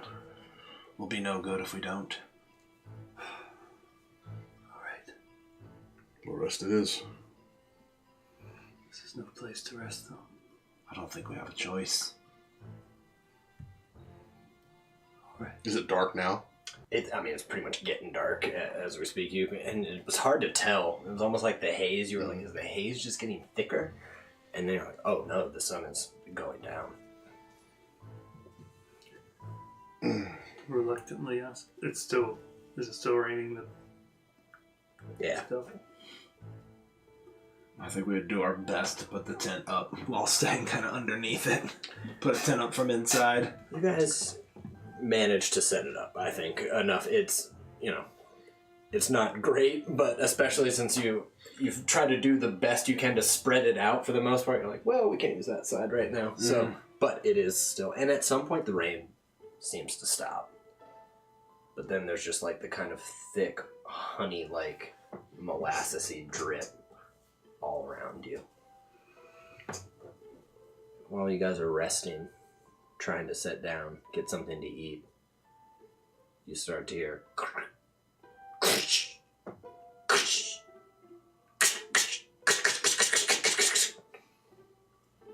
and you look out. You see pale humanoid hands push out. And as they pull, the strange, umbilicus just kind of pulls itself out as they continue. So gross. Just the... Cool. You're fairly surrounded by numberless. But, as you're all adding up what are pretty much zero chances, Elbin, you hear almost a song. And it's close. And you naturally are like, what is that? You put your head down to the ground. And it's like you can hear something tunneling. Something digging up. Hands digging to get out.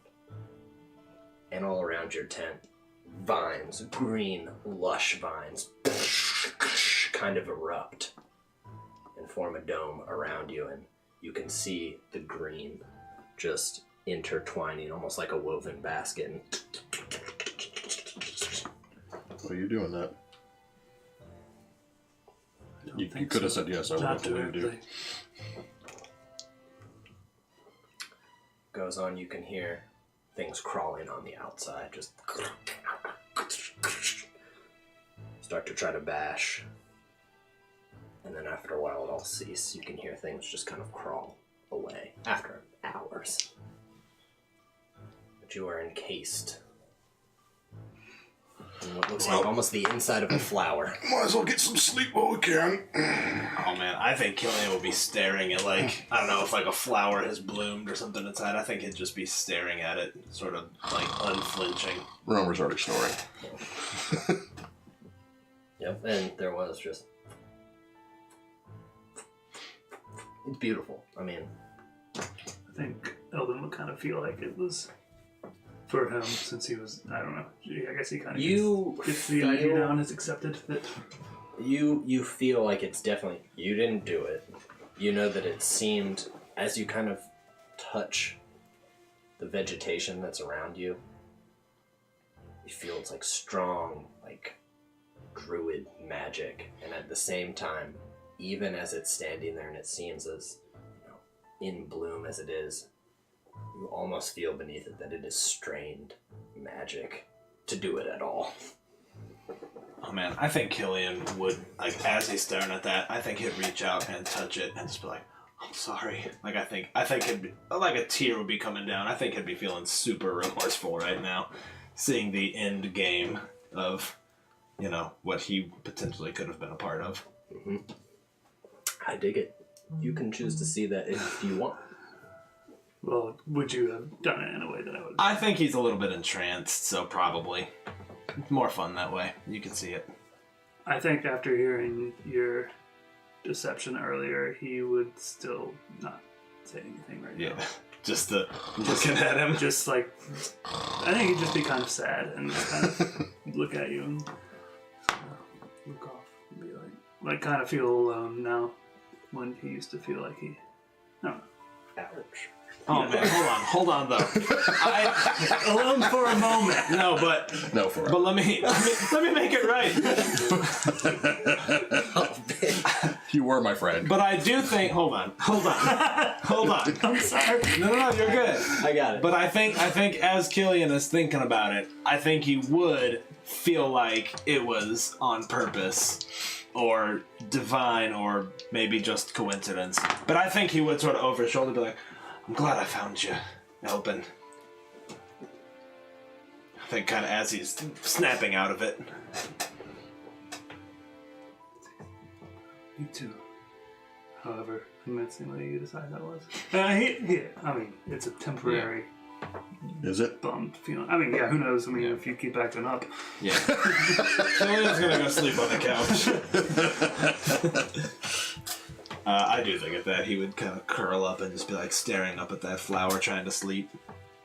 And I think Elvin would kind of, when he can, without being noticed, kind of watch Killian, just basically trying to, rationalize the two strange things he's seen Killian do and decide how he feels about it, with no real conclusion, but Yeah. Yeah. Romer's sawing away. You guys having this tender moment, conflicted emotion. Killian, you dream of a large tower, though, with forces that are up on the tower, and then forces attacking it. And it's a quick moment where you just see it's clearly a battle of different mages. I mean, everybody seems to be a mage of some sort. There's no arrows or swords that are going. It's all spells that are being attacked. And you see, out of one of the doors, come a female figure. And she's holding a red wand. Is it the same woman from before? No. This woman has kind of more coppery hair. She's wearing gold. Some of it is armor, and some of it's almost like a shimmery, almost like a dress. She's holding a red wand. It looks exactly like the one you have. She kind of steps out of what looks like it's her own castle. And you wake up. And now you are attuned, in fact, to the wand. Oh, that yeah, you got shit. earlier. That's good. I think you would wake up and kind of grab it. Did you attune to you? Oh, never mind. I got a bag of tricks. I assume you picked up the dart. Yeah, oh yeah. Yeah. All right. No, man, it is. I'm just kidding. We have to go back. It'll just be 8 hours. 16. Y'all give me a reason to get rid of them darts. No, they stay. I think the first thing he would do is cast mage armor on himself from it, and he'd sort of hold it up and watch like the blue shimmer come down his Pretty body. awesome. All right, let's go. Are we unencased? Or are we... It seems like as soon as everybody's ready and you're kind of like, just the simple thought of, I think we're ready to go. It almost feels like it sighs, like in a relief or like a muscle relaxing as it, and I mean it fades and it rots as soon as it hits kind of the ground, and almost these wisps of the vines just kind of like a bubble slowly collapsing kind of around you. Could you do that every night? I didn't do it last night. I thought he was like a chosen something or other. I'm not sure how it The works. forest helped me, I believe. That works for me. Thank you, Forest. I think you'll have the opportunity to thank it soon. Maybe thanking us if we do what we should. Let's go. Cut ahead, you guys. Again, head for it's miles and miles, but in the distance you're like, oh, there's one tree standing. You think it should be getting, you should reach it any moment, but the tree just continues to get Huge. bigger in the distance. Yeah. And you reach it, and it's a massive tree. It just kind of heads up, and you can see where it looks still indigenous to Cholt. It has that kind of grayish, like jungle kind of look to it, with thick vines that have kind of cut in and split out this way. Large snaking roots that head out. But it is clearly, looks like it's dead. There's no leaves on the top. And it's just stretched to the sky. And in fact, not just to Elvin, to all of you, it almost looks like a hand, almost pleading to stay above water. Not sure why, but it makes me sad. I think Elvin would. Is this where we're supposed to be? Oh yeah. It is. What now? Don't know. I think I'd walk up to the tree and Okay. put my head. Why don't we go ahead and move that cam back? Oh. Why? Why? I'm gonna get this. Yes, please. You don't need to get the whole thing, Okay. but just the front. Why though? Oh, no reason. Let's So say I guess we're long rest today. you did long rest. Oh, cool. Let's get the ice back. And then potions came in the night as. Yep. Yeah, you happened refilled your every potion satchel. Yep, that's right. That's Sean's house rule. Wow. Yeah.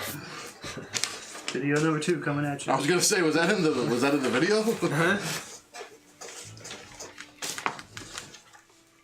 As you kind of get up to the top of this tree and within the sight, you can see a figure almost trying to push its way in between some of the branches.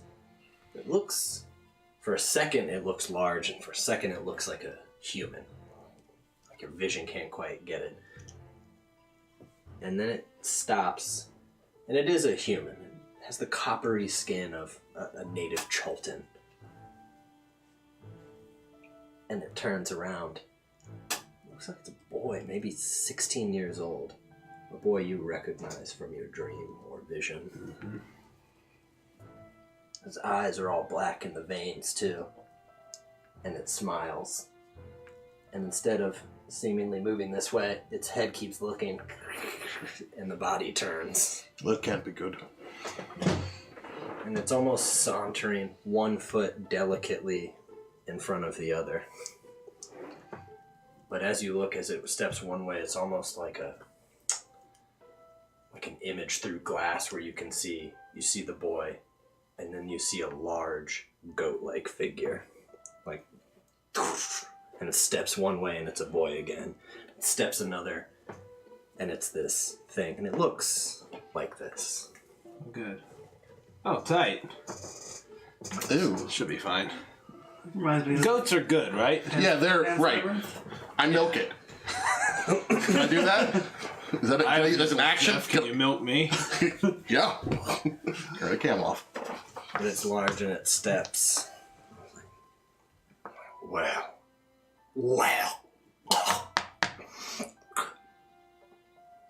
It looks at you and it's like,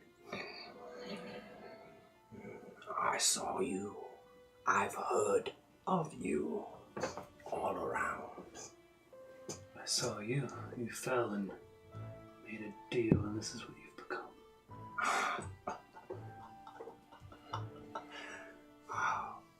What a lovable idiot. I did not fall. The vessel fell. I'm the one who gives deals. Foolish children take them. Oh, your kind I know well. I probably should have glanced at Elvin. Yeah, humans. Everybody knows humans. Look at you and be like,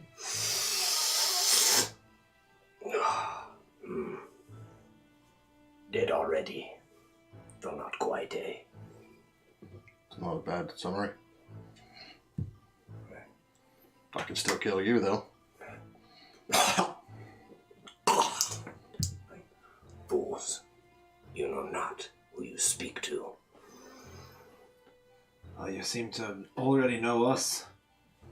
You might as well get the introduction out of the way. I do think he's shaking a little. I think. Let me go ahead and just set a figure down. Oh, yeah. Good. Let me just do this, right? Yeah, that's how you want them? Prone? I mean, look at this figure, man. This isn't. What is this, anyways? My ex-wife. Blackroot tree. They look awesome. That's a great figure. Yeah, that's really cool. Yeah, terrible kind of way. Let's save it for another night. Yeah. Okay. my name, I'd give it, but... well, that would be foolish of me. I can tell you, however, that you are in the presence of a prince. Of another place, but soon to be this one. The rot has already taken hold. My children shall be born soon, and I do have... oh, so many children. All I need to do is get into this tree, dig my hands in until I find Oakdale, and devour him. You won't be doing that. Oh, is that right? It is. I hear what they call you. Shepherd. That's right. I'm the shepherd. I am none of your wayward flock, nor am I a simple wolf. You're a goat. Far more than that. So, you mean to stop me? What about you? Your kind likes to make deals. That's not accurate, actually. We don't barter, we take. Oh, but I know so many things that you'd like to know. What is he talking about? I don't doubt that, but I'm here to stop you as well. Because I found Elbin and I've promised to help. Your reputation just got like Yeah. +3. You're coming out, getting out of the red. Well then, know that once I take you, you will serve again in the rot. I don't think so. We'll see what you say when you reach the abyss. Let's all roll. Initiative. Can I roll the big die? Yeah. Tight. If you roll like a 3, Yeah, well, whatever. Even if I roll a 3, I got a 14, so I can't roll a bad initiative. You had to say roll a 3. Nice. sorry. You guys are worse than that. Alright, well, I'm a 13, and Anarchy, my girl. Jesus. I'm never rolling this die again. Yeah. Get it out of my face. Can I shook the reroll that table. with a I'm sure the microphone left Oh, it. I'm sorry about that. Yeah, that was probably super loud for anybody watching. Okay, Oh, the base is shiny. Let me get it off. I can't look at this fucking chat right now. Jesus. Is it crazy? It's just my wife. I was gonna say, I bet it's Raven infused. Shit. Okay, what are those? 19. 19. Got it. Romer. 4. Okay. Killing. 13 for me. And what were you, 18? 19. 19. Got it. Also 4 for Anarchy. She can go after Romer. Or before. What's your dex mod? She's probably higher. I think she's a +2, so. Okay. Well, this is how it's gonna go. With that, Elbin. Actually, hold on. You were 19? Yeah. Okay. Let me just put this here to mark Yep. initiative count 20. Why though? Why? Why? We're dicks. I'm sorry, Sean. Before you feel like you're ready as you're leaning down, feeling almost primal at this usurper. As you're going to move and it's starting to take another step, you can again hear a rumble. And from under the ground, green vines shoot up around it. And it needs to make a save. Tight. Oh! Okay. No, it doesn't. Yeah. So on 20, vines just, and it's like, your circle will be broken shortly. With that, it is restrained for the moment. Nice. Elbin, it is your go.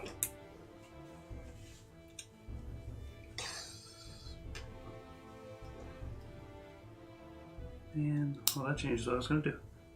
I appreciate it. Thanks, Jungle.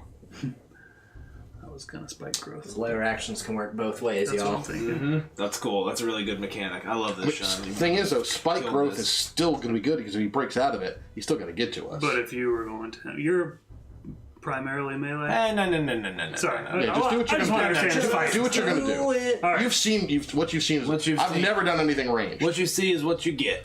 I have a sword. That's all you've seen. All right. I'm gonna spike growth. I'll do it. Do allies have to make the roll to see it? I don't. No, since nobody does. Oh, because we see him else- casting You see it. him casting We see it, him yeah. casting it. It's Okay. only if they, Oh, sorry, I could have just done dots. Oh, I'm making it work. Is that the permanent one? Yeah, that's what we're supposed to use, right? They're spikes. They're not like, Oh, is Dry spike growth erase also marks. a 20 by 20 square? I thought it was bigger than that. I thought it was too. 20-foot radius circle. God, I suck. I'm sorry. What is this game called? Well, I'm not. It's called Andrew's I don't Last want Game. Andrew on my team if we do Castle Mag team PvP. Ah, I do not want Andrew on my we're team. gonna have to fight for that because He's- we're have to he's- fight for him not being on our team. He's gonna get picked last. He's like, what about me, guys? Like, I'll take it on my team, Andrew. Cool. I like high school. I'm happy to live it again. Can we physically have people on the opposite side and Yeah. pick- so people have to physically walk around to the side yeah, or that's just a good stand idea. like in one side and Yep. be ashamed? Yep. You're just putting dots on the map like They're randomly. my circle dots. Are they? Circle, circle, dot, dot. Oh, I got. Oh, this is gonna be bad, but I'm gonna try. Didn't you say there's like some kind of? Aren't circles drawn? They are drawn differently. John, you start from a central point, just like you did. Yeah. Yeah, I thought you meant like since you can't do half a line. I think what you do is you do like 2 over. Yeah, that's it. Yep. So 2. What? 1. You do 2. You do 2 and then down 1. 1 over. Yeah. Yeah. And then over 1. While they're Over drawing 2. to set the scene for anybody who's joining us now, they are in the rotting central jungle of 200. Cholt. A large tree stands before them, so- and what seems to be a large, rotting goat-like creature is before them. Spike growth hard. Sure, that's right. It's a circle. What the fuck is wrong with him? What save does he need to make right now? Nothing. He's not in it. He's not in it. Okay. I got you. I finished it for you. All right. Anything else, my dude? Well, yeah, I guess it depends on where the circle lines up. But no, we're good. It's such a cluster. At least we got my extra dots there. Okay, then I'll just I got go, y'all. I'll go there. There we go. The green lines indicate the spike growth.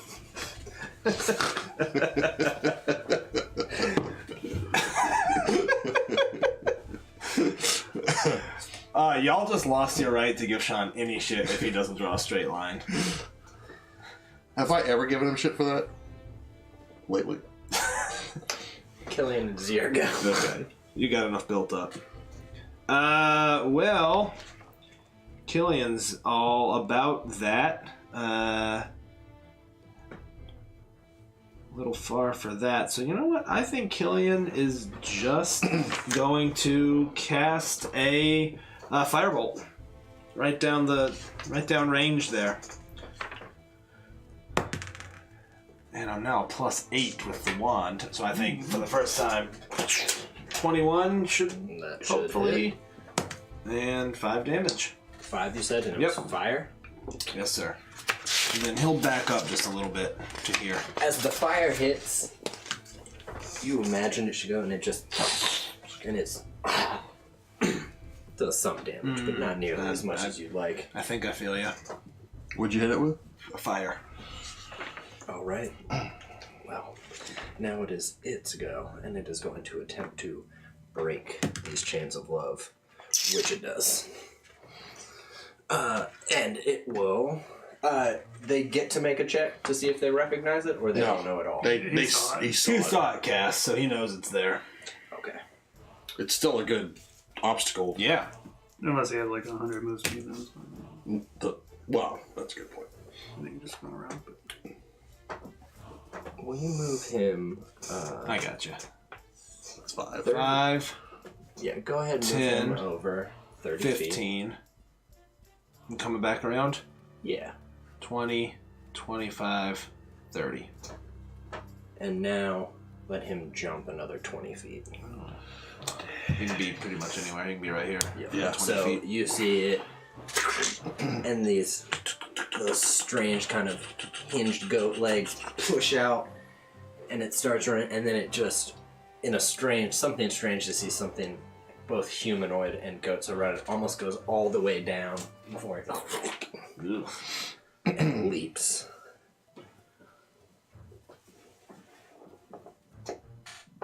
Should be fine.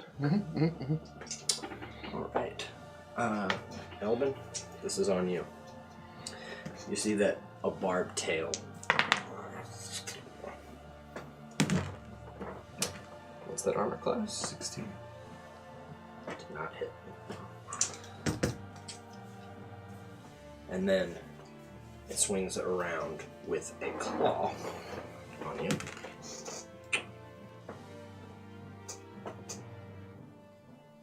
Did get you. You take 4 points of damage. And, Killian, a claw comes at you. Concentration. Gotcha. Sorry. Yep. It's okay. Nope. That is 5 damage. You can erase the green circle you drew. Oh, is it gone? Oh, it's concentration. Son of a bitch. All that. Okay. Well, Damn dumpy boy. that is that. Romer, What? on your turn, will you Oh, make wait, where's me... Anarchy? She's just before Romer. She's down here. died. Maybe. Anarchy. So she goes. Yep. You know what? She'll fly up and she's going to give Romer advantage. Okay. Give me one of those flying stands, man. She's flying around 5 feet up. So she's...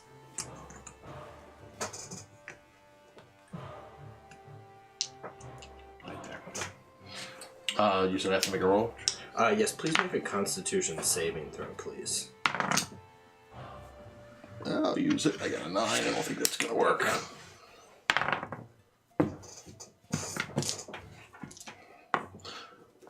Bring it on. You take 4 necrotic damage after it's landed. Now you start to set up. You get that. You look and it almost looks like there's spores and just like filth that's kind of coming off it. And as you start moving, you're just, but you're able to still push in for sure. All right. Bonus action. Hex him. Dex. Dex hex. You gotta hex the decks. You know, take a swingy at him. Oh my god. Negative. 11. Pretty sure that misses with advantage. Your dice have been pretty good. You go to swing and it can't, but I mean, still, it's hard to tell, but the eyes for a moment go from a nasty milky yellow to black, back to their yellow. Okay, let's see. Okay. With that, you suddenly hear and birds almost look like clouds coming in. They're gonna make a couple attacks on him, just swarms of birds. Actually, whoop, 2 hit. Oh, Oh, yeah. Cool. so you see Birds are better than you are. You're stupid. all the birds that are here, these tropical birds, just colorful plumes are just, I mean, and much of them, it seems even is a suicidal run as they just slam in and just, and are kind of just shredding, just.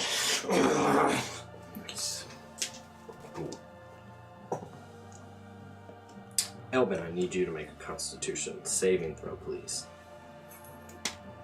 15? Made it.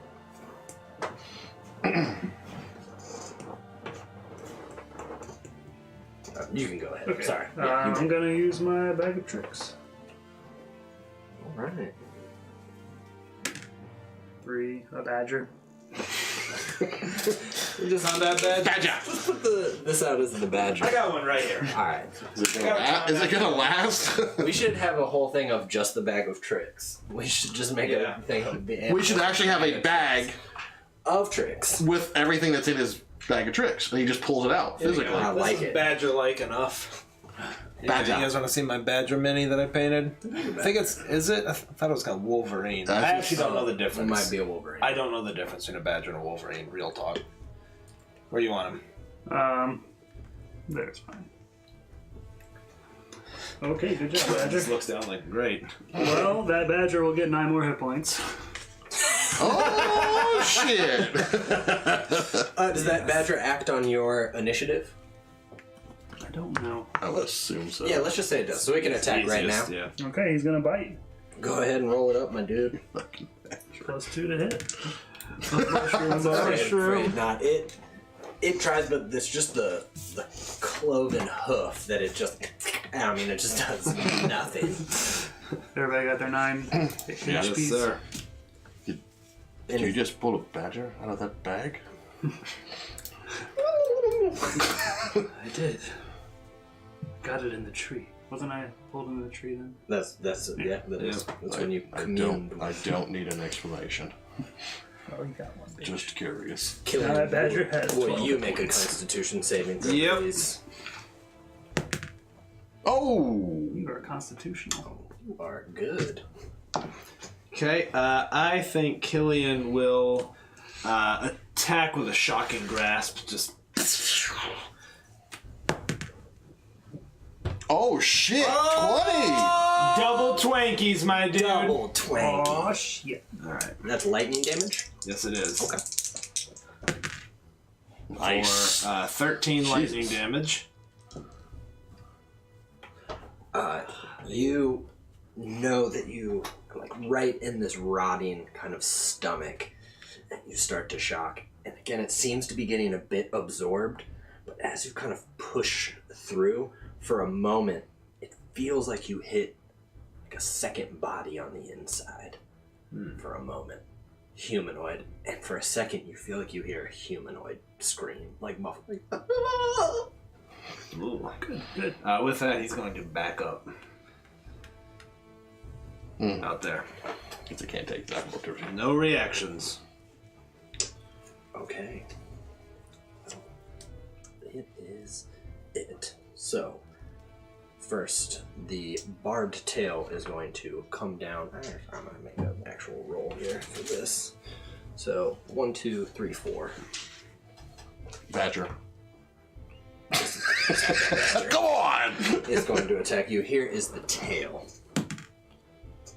No, did not get you. And then I'm going to split up the claws. So here's a claw on you. Hits. And that is...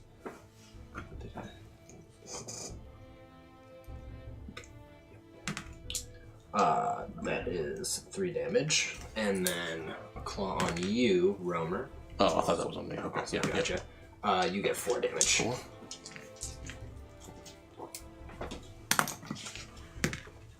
I still have my hex up. And let's see.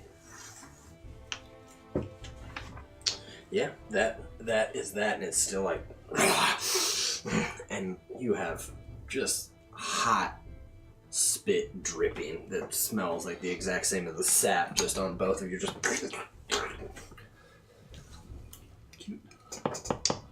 okay. Anarchy. She's going to give me advantage on my next attack. Okay. Gotcha. Romer, I need that con save again, please. That is a 13. You made it. Well, okay.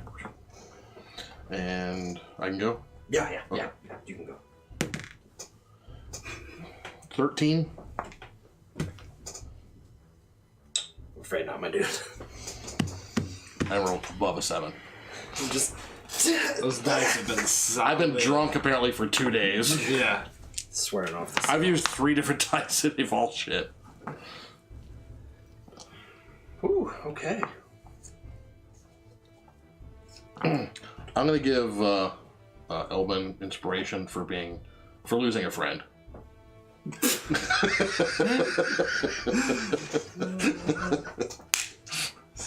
Come again? Nothing to worry about it. Oh, Hildegard, right. Yep. She done left. Hildegard's gone. She's in heaven now. Yeah, quite literally. Verifiably, rather. Okay. With that, you see what look like leaves, like massive leaves that have kind of been spinning, and 2 of them start right at it. So hit it. One, it looks like it hits with almost like a tang of metal, like just against its back. Cool. Okay.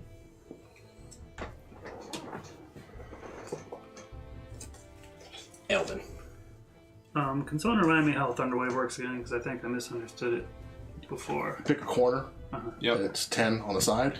It's not a corner. It's From you. It's a 3x3 square, and you have to be on the edge of Oh, it's any 3 part by of that 3. square. Okay. So if you're here, you could do it like over here, Oh, okay. or I you thought could you do had it to be in the centered, corner. or you Okay. could do it over here. So it could It just has to be touch. the entirety of him if I want. It could be the entirety of him. Yeah. Yeah. Okay. I'm gonna Thunderwave him because I would like for him to move away from me. Right? That's not. If he If he fails his 134 Constitution save, according That's to my pretty damn sheet, good. Yeah. Yeah, if he fails that, then he'll get pushed back, 10 feet? Yeah. So con. Yep. Con save. Okay. What am I trying to beat? 14. Made it. He still takes some damage. Still takes half damage. Okay. And is not moved or is Correct. Is not Not moved. moved. Gotcha. So he takes 4. And that's thunder damage? Thunder damage. Okay, that is different. That was 4. How much you said? Yeah. 4? Already halved. Alright. Yeah, I wanted to get away. Yeah, you pull your hands together and slam them, and thunder cracks, and what would have probably typically moved something else, it just, and for those hooves kind of dig deeper into the rock around here and just. Well, it's Badger's turn, so watch the fuck out.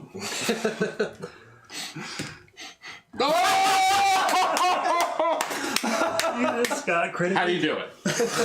How does the Badger How was the badger killer? So Don't they do 1 damage? 1d1 piercing damage. So he does 2d1 piercing damage. Here's what I'll have for that So, badger. 2? For a badger, right? Uh-huh. Alright, I'm not gonna have that bullshit damage for rolling a crit on your fucking bag of tricks. Here's what happens. The badger scrambles up. This thing's like just bites and claws into what would be like the leg, and starts burrowing. Just and it's it will take 1 damage now. On each one of your next turns, essentially the badger's turn, I will give it another damage. Cool. It will, Badger's dynamite. it will continue taking a single damage. Okay. I guess the badger's your new best friend. We're going At to least pull it won't lie to you. We're going to pull the badger off of the table for now, because that will be the effect of rolling a crit on your badger.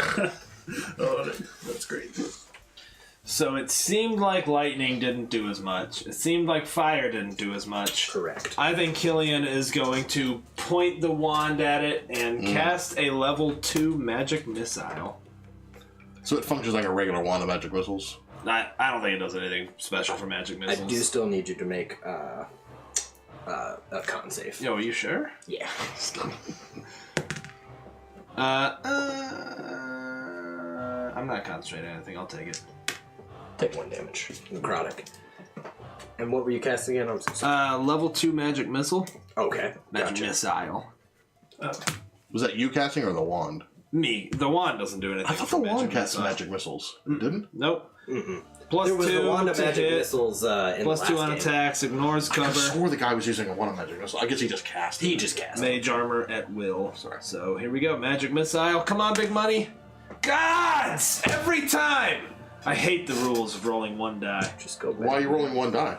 That's the way it's supposed to be. Supposed to roll just What? Supposed to roll one die for it. For magic missile. Mm-hmm. Jeremy Crawford. Just for magic missile. Just for magic missile. Yeah. Why? Don't know, man. All right, so Because it affects multiple. It can affect 3 different targets, so you don't Yeah. roll for each missile. what is that 6 damage? I guess it It's does. level 2, so it was 8. I guess 8 it does speed it up, but that's that's. It doesn't feel as nice. Well, no, because it's a killer. I mean, it throws off the bell curve for the damage. Right, because it's stochastic rather Yeah. than a bell curve. Yeah, Yeah, I mean, everybody knows that. Yep. a friend would. You still, I mean, still though, you, and it's just kind of rippling in, and bits of flesh are falling off, and it's like yellow flesh underneath, and just ichor, black, and just. Can I see by any chance how far these spores are sporing? It looks like you're right about on the edge of Alright, it. then he'll back up a little bit too. Got it. You seem to be spread. Done. Okay. The boss. Cool. Okay, we're gonna roll again. 1, 2, 3, 4.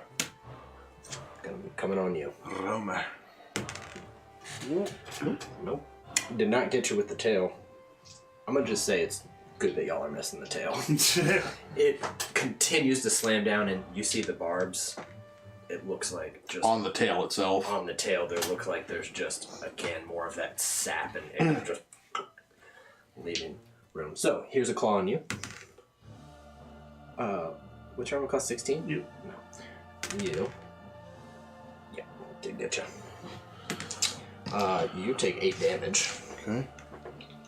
You guys do still have one of these. Yep. Oh, yeah. 1 divine reroll. Hex is still up. Hex is still up. Hex 'em. Alright, Oedipus Hex. You did have a existential crisis. Anarchy will give Romer advantage because my dude really needs it. Really important. So bad. But you might waste it. So I need to make a con save. Only 2 ones. Yes, please. I'm gonna punch you. Oh, thanks, Legends of Evantris, for the raid. Oh, what's up, y'all? I miss y'all. 10. Con save. What's up, guys? That was your total, was it 10? For the, yeah, Oh, I'm sure that's a fail. okay. You take 4 from the growling damage. Cool. Concentration. Make it. Whew. Attack. Yeah, that'll. Yay. Sure. I rolled an 18. So Yes! I got a hit. Finally. This is force and necrotic. Force and necrotic. I don't know Okay. if the necrotic's gonna do anything, but I'll do it anyway. God damn it. So it's 9. 9 damage? 4 of it is necrotic. You feel like it takes the Oh, entire okay, thing. cool. So, as you kind of slip under one of its legs, kind of kick, and then slice, and you can just... Your sword does force? No, it was magic. I was thinking of doing my Eldritch Blast. Magic. But magic slash. It was magic and slashing. It was 9 damage, right? Yeah.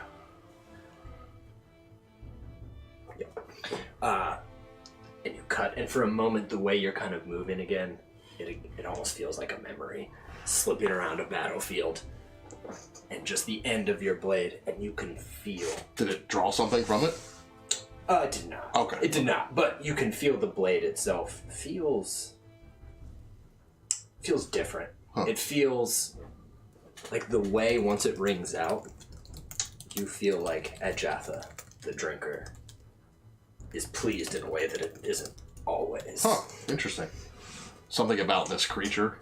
Yeah. As a bonus action, I'm going to do Second Wind. Yeah. Okay. 8 back. Nice. Okay.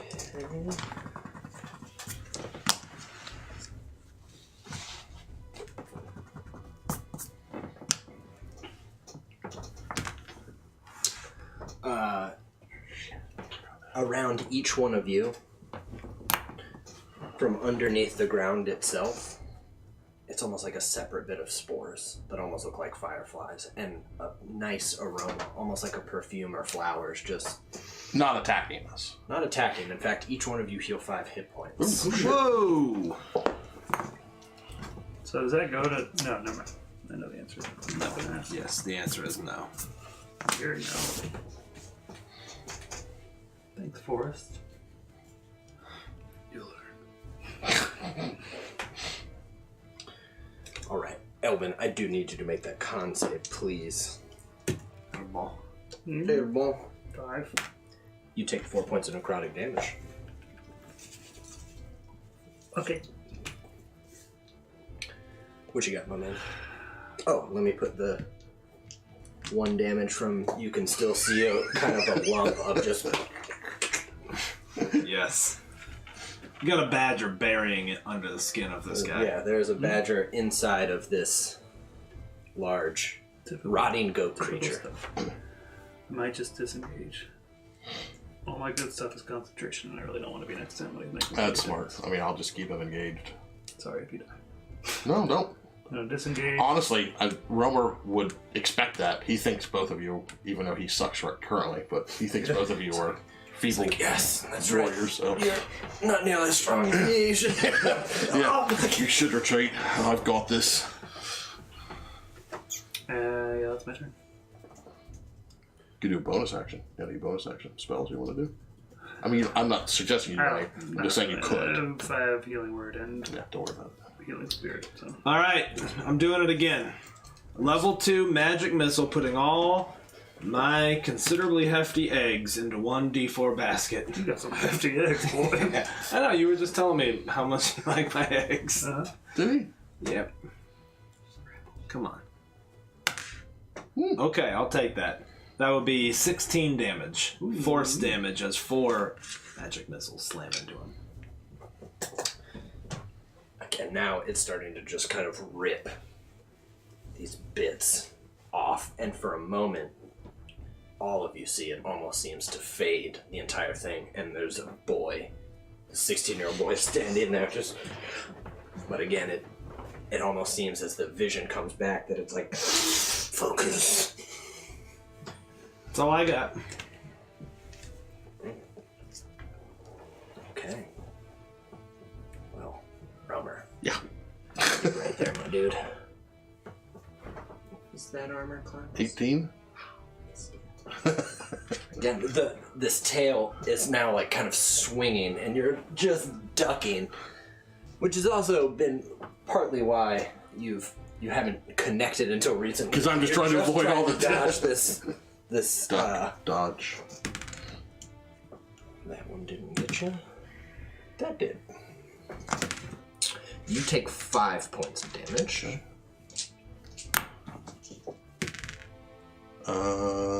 Make it on the nose with a 10. It will take the opportunity attack from you as it... Good. What a jerk. Negative. Alright. You go to swing as it leaps and lands before you and is like, you'll die here, shepherd, not even your flock.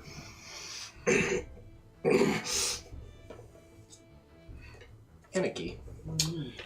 Anaki's got a flying speed of 40, I think. 10, 20. Oh, she gets there. She'll give Romer the assist action again, the help action. Okay. Romer says thank you in his mind. Oh, should she be rolling? Nah. I just didn't do it. And She's not on the ground though, right? No, it's probably a radius. Oh. I mean, I'll pull her out. I'm good with it. All right. I made the decision on wondering if I wanted to or not, but I'm just gonna, for whatever reason, Sure. a fake creature. It's my con save. Cool. I make, with a 19, I assume. Oh, yeah. Oh, she did assist, right? Yep. You still got to move up there. Oh, yeah. Thank you. I'll move up. Mother. Bloody 20 Dude. refuses. What's up with your dice tonight, man? Oh, you know what it is, dude? What? You didn't light your incense for the dice gods. I didn't know I had to do that. Yeah, you've got a shrine at home. I do? Well, you need to. Oh, okay.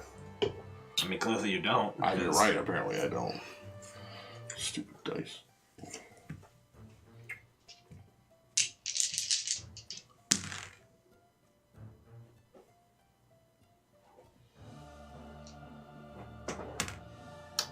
Okay.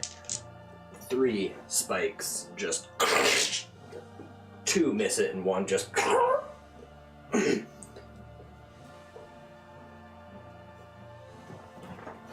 then it recedes almost immediately. It almost looks like it was like a trap, just Cool. El bon.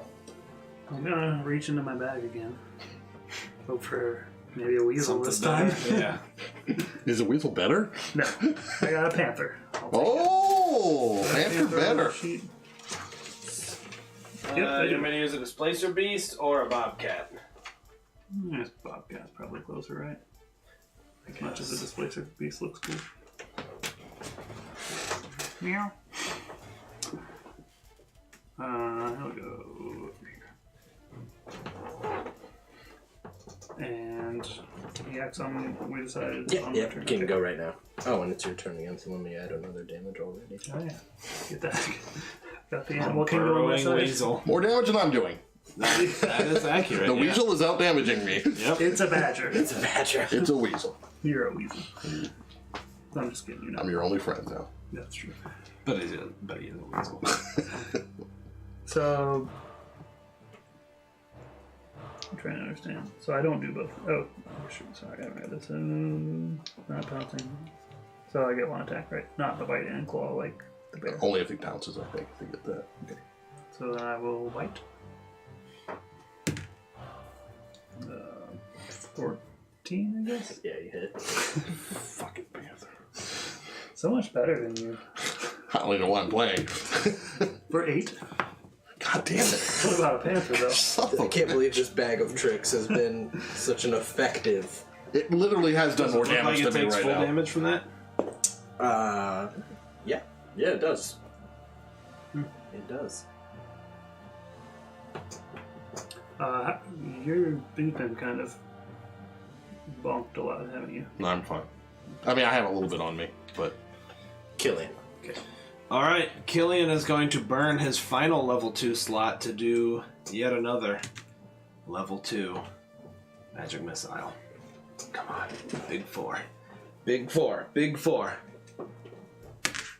oh, What's the total on that? 20. 20. God damn. I'm gonna tell you what happens, my dude. You walk forward. And this time, instead of the rot, for a moment, plants grow from deep underneath around you. Just this one time. And these missiles continue to kind of hit and knock this thing backwards. And as it falls, it seems to shrink in the image again. And what lands is this 16-year-old boy who still has all of the veins are black. And you hear the voice inside from the 3. Shepherd, quickly, bring him inside. That's where we're going to take a quick break. Stay tuned, everybody. We got some interesting stuff coming up, including Elvin's origin story, backstory, and all the connections to what's been happening in Charlotte. So just hang with Cool, us. cool. Nice.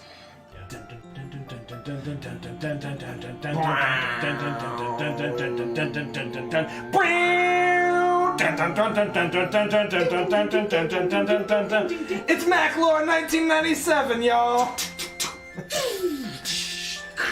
Actual effects. Yeah, That's they're just placeholder footage for the actual effects, which are definitely coming. Absolutely, by the time you watch this, Probably soon. we'll be on, so Yeah, we're good to go. no worries. Hey, today we're talking about House rules. Yes. Castle Mac house rules. Mm-hmm. Some of you have asked, and other people seem to have questions that some of these might actually be able to help with. They've definitely helped us since we implemented them. Yeah. Where do you want to start? We've got a couple that we'll cover, but not many. We tend to be pretty thoughtful about our house rules. We don't, I think we respect rules as written. We want to play the game close to the way it's intended. Yeah. I know that, right, the paradigm is, hey, it's your game, do whatever you want at your table. And I respect and love that, and I think we do. But also, you can have some unforeseen We've consequences also when you put start monkeying with limits the on. rules. Typically, when we change something to benefit, there is a limit to it. Right, So it's almost a limited amount. And I think the two things we'll talk about first are potions and short rests. Yeah. Why don't you take it away? Which one do you want to start with? Short rest, because that's probably maybe Okay. the largest Yeah, change. yeah. So short rest are with us about 3 to 5 minutes. It's enough time Yes. to catch your breath, to bandage yourself, but we limit them to 2 per long rest. Right. So there's not, I'm going to take another short rest, going to take another short rest. Right. That's it. Yeah, it's great. We were sort of stressed out by some of the short rest based classes, right? Fighters, warlocks, they sort of have this, there's almost this push to, after every fight, be like, hey, can we take a short rest? But, short rests were an hour. So a dungeon that might take 30 minutes of in-game time, throw in 2 rests, it's only 2.5 hours to clear this small dungeon. It just felt, it didn't jive, right? It just didn't feel right. And there's levels where it's difficult for every time to try to figure out how narratively an hour would take place. Yeah. Whereas, so, Right. and given, I think those questions are still things you have to work out, and it's very easily, you can still make them like, no, y'all can't. You're still pressed. I still think the same mechanic can work. Right. Um, Yeah, it 100% can. And I think by limiting it to 2, it's now a finite resource that the party has to essentially call upon when they're ready. Yeah. You sort of have, it's now a bit of a gamble. the hit dice are still used. Right. Everything else is still used up. So Right. it's not... Because hypothetically, you could just short rest your way after every room. I mean, yeah, it might take you 3 days to clear a dungeon that's 20 rooms or something, but there's nothing to stop you from short resting. And in some ways, that's the way old school D&D was, right? We go in, we poke around. Okay, all right, let's go back out, camp at the entrance, but whatever. So it's worked for us. I think narratively, it's We like it. really cool. It's something if you want to try. The other is potions. So potions we allow to, you can drink them on a bonus action. If you want to kind of feed them to somebody else who may be down, that's still an action to try to kind of, make it in and bring them back up. Yep. However, the same one, have to choose to drink a healing potion or an action. I mean, it's a tough choice. Again, what we've done though is you can't buy 15 healing potions. Yeah, we make them pretty limited. Players can't show up and buy a bag full. No. Typically, narratively, there's always a sort of governor on it. Typically, characters can walk around with 2 going into a dungeon. If they find more and conserve them, great, that's totally fine. But rarely are we letting anyone walk into a dungeon, spending every bonus action on a healing potion. And we wouldn't have that limit, I think, if they were an action necessarily, because you're giving up a whole action. Agreed. Both of those rules we've been using for months now, probably 6 months. If not The more. potions even longer. The potions we've longer. been doing that for like 2 years, and they've worked. It's worked spectacularly. I really, really like it. It's only been beneficial changes. So I haven't had any complaints. It certainly hasn't broken anything that we've played or any of the larger mechanics. No, they really haven't. Of course, our other house rule that you see all the time is our player-given inspiration. That, in many ways, I introduced that because I, as a DM, am just bad about remembering. I kind of get wrapped up when someone's role-playing. I'm like, I'm loving this. And I just don't even often think, I should reward that. So now the players can reward each other. It's not always used appropriately. It can be like, you're about to fight? Okay, well, I'm going to come up with a quick reason to give this. It's used strategically a lot, but that's not to say there are times when it is a chance for... And it's a nice break where when somebody does give it to somebody else, typically the rest of the group would be like, I also loved that. So it's a way for you to honestly help each other out and reward each other for things that you genuinely think. Yeah, and on the topic of inspiration, another house rule of ours is we just let it be spent after the fact to re-roll a die. By the rules, you're supposed to spend it ahead to get advantage on something, which is fine, but it just works really well, I think, rolling, kind of a re-roll after the fact. I don't know. I think that works the best. Oh, are you filming? Yeah. Oh. 100%. It's really a professional approach to This is obviously. I mean, you guys saw the special effects at the beginning that we're adding in. So. Clearly. We also, it's not actually a spoken part of the rule. We don't allow multiple inspiration rolls to be used quite frequently. Yeah. I think we typically only have 2. What do you mean? Well, like you can't. I mean, say you have. because our divine inspiration. But you can't be was like, just- I'm going to roll that a 5th time. I'm going to roll Right, that a 6th time. right. There is kind of a limit at like 2 re-rolls, unless you have maybe luck or something where you could Yeah. continue to use that. Yeah. But for the most part, given that it's a re-roll, it's kind of like, well, that was that was that. it. That was your second So shot. again, it's another way that we kind of limit it Yeah. either Yeah. way. And again, that's worked really well. That's been fun.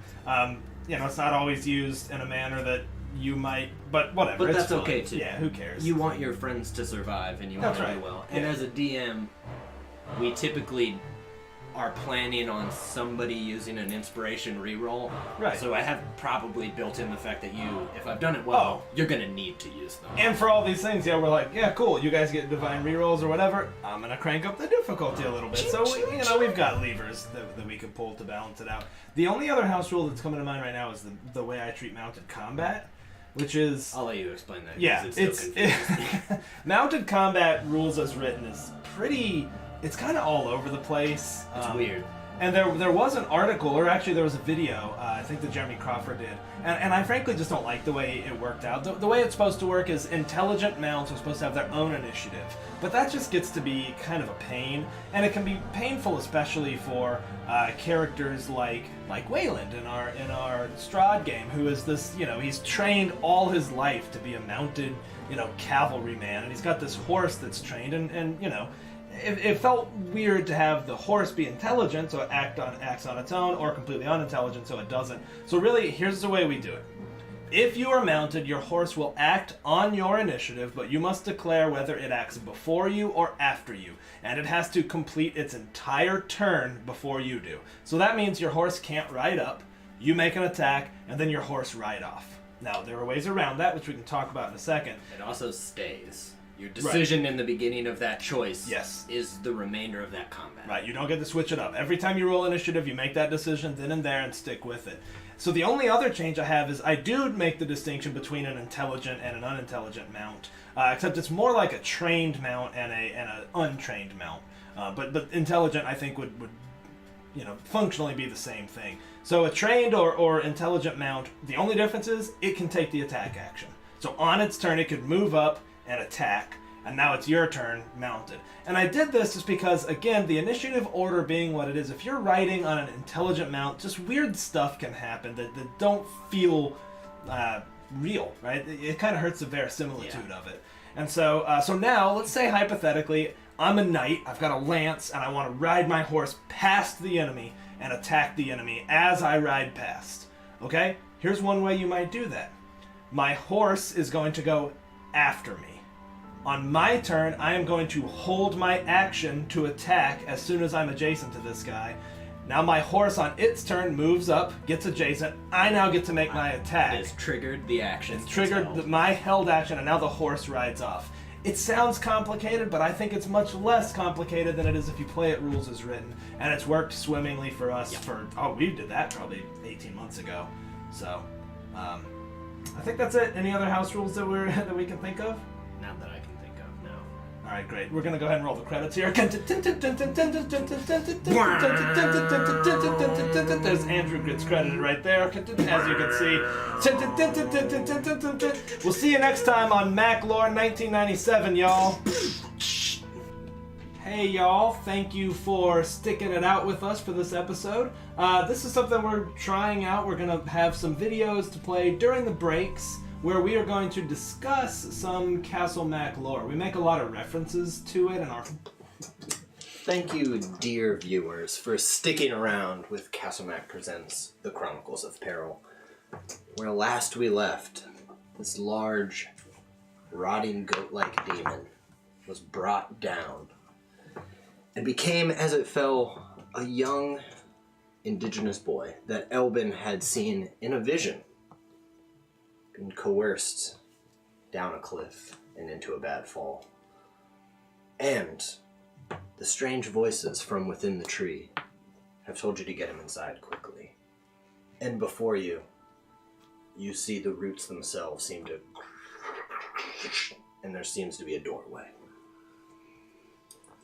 I'll just walk up to the boy and barely even looking at him, mostly looking at the tree, grab him by the arm and say, "Come with me." And escort him to the door. If you'll follow willingly. If not, I will He's drag him. like passed out. I'm sorry. He Oh, was okay. like, Gotcha. Killian will grab his feet, help you lift him. They're not super strong, right? No. He'll help you lift. I mean, Killian's pretty weak, but you can grab his feet at least. I don't think he'll enter the door, though. My funeral. Okay, then yeah, I will drag him the rest of the way in by his backwards armpit thing. okay, as you're doing that, tell the others to come inside. There's something we need of them. You two have to come with me. What? In the tree? Yes. Okay. I think Killian would hesitate for a second. Probably take a sharp, deep breath, like, and walk in. You don't know how foul and thick the air has been until you're not breathing it anymore. Once you get inside, there's just, it's like entering a greenhouse. Where there's just that kind of fresh smell. You're like, oh, wow. Continue to drag down a winding corridor that's built right in, and you can all see on the walls, they look like engravings, except they weren't engraved. They look like they were grown, where you can see a large kind of figure who seems like he's pulling up the trees themselves. You can see various, looks like totems, like a monkey. You can see a tiger, kind of all go through. You can see a number of what looks like a ton of humanoid people praying to a large tree. And then there's a lit chamber. It's got that glow, almost like fireflies are on the inside. And it's circular. And there's an altar on the center. But as you come in, surrounding the room are three, what could still be called figures. Looks like three were seated with their legs crossed in this chamber. One is completely made of flowers now. It's just rotated around with blooms of flowers in a humanoid shape. Another is those thick kind of mushrooms that grow on bark that almost look like shells, and it's cut across into the face. And the last that you're facing seems to have spread out into the wall itself. All of its circulatory structure is like moss that is spread out. The lungs have moved out. It's now gone two-dimensional, but it's very clearly every piece of the human body splayed, but in communion with the wall around it. And the boy is out. As you set him up, he almost seems to come to. Please, help me. And then the eyes change. It's like, free me. But as you lay it down, vines grow. Cuff the wrist. Cuff the ankles. Look him in the eyes and say, I'm sorry. But just kind of let go of him. As it happens. The voices speak, and you can clearly pick out which is which. The first is the one that's kind of splayed out in front of you. It says, Shepherd, Iridios, there is more for you to do. What you have here is an opportunity, a blessing, a curse, a choice. It is not an easy one, but only you can make it. It is one that you have made before.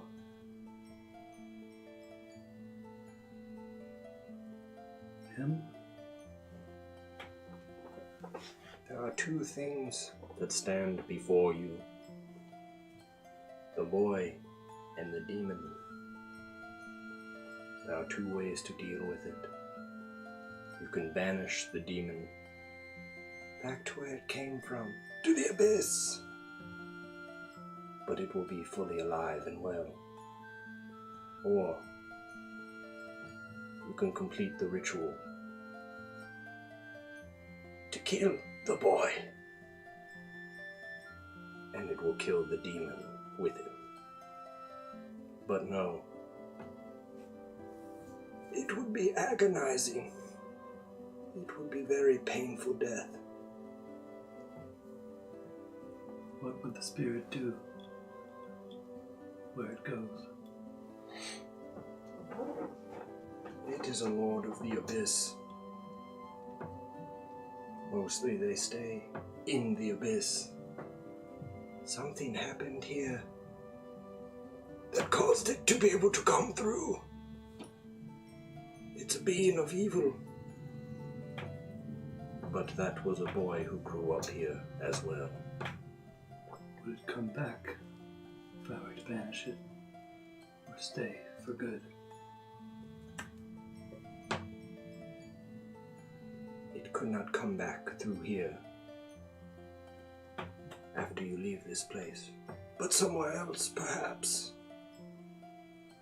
Unknown. What's the boy doing now? Just kind of laying there with the kind of your typical, almost kind of possession of.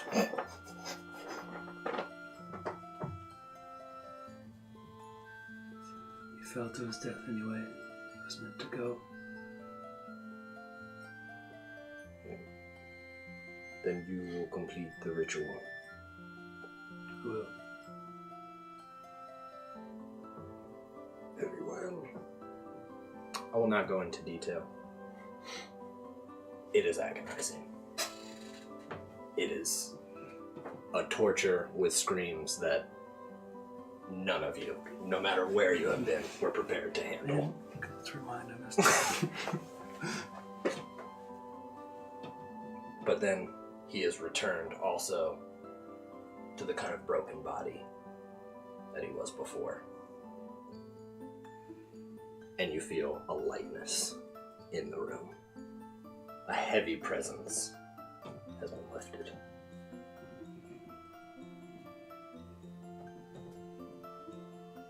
I think he'd just walk out of the room almost, on the verge of collapsing. Oh, go ahead. If you're about to go, I'm afraid, Shepherd, there is one other thing that you must do. Obteo, god of nature in Chult. We don't know why. He's sleeping. You must wake him up. How do I wake him up? Where is he? He is everywhere, but you must commune. How do I commune? What do you want me to do? You have done it before when you spoke to the trickster god. You must focus. Sit there. You actually see there's an empty spot. It looked like another druid who could have sat in this circle before. He'd go sit down. I think he'd be shaking after what just happened. You sit. You start to focus. You can hear ding ding. These bells. The two of you see something completely strange. It almost looks like Elbin is melting from the inside. He just and kind of falls backward. Moss covers over him. Flowers bloom. There's still a lump of what looks like a body there. Do you think he'll come back from that? I do. Why? Seen it before? He's mentioned it. I think he was chosen. You did say that before. You now all hear the voices speaking to you deep inside your head. The two of you. There's something that crashed into the tree, our circle. You must get it. Take it from this place. As you look, you can see, which you didn't notice before, there's a hole kind of in the ceiling. And it goes right into a hole that seems to suck down into a deeper recess of the tree. Tight. I'm with you. And I just got chills, because I know what you're... I see. I see what's in your mind. While you guys do that, Elvin, it's almost like it's a deep ocean. You fall, you sink down below the soil, the topsoil, deeper. You're connected. Every, bit of you, every fiber and nerve in your being is touching a single life form in Chol. All at once, you feel a cycle of death and life, plants growing, lifting to the sun, rain coming down, blood spilling, things eating other things, things giving birth. There's an entire cycle of life that feels almost agonizing because you feel every single bit of it all at once, and it feels like it's tearing you apart. But then you hear ding ding, dong dong, and you're sitting in a room.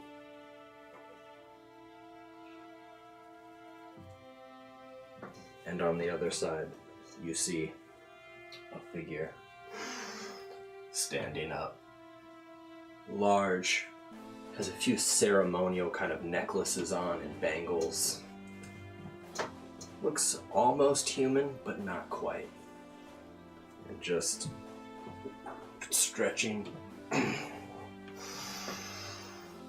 and turns around.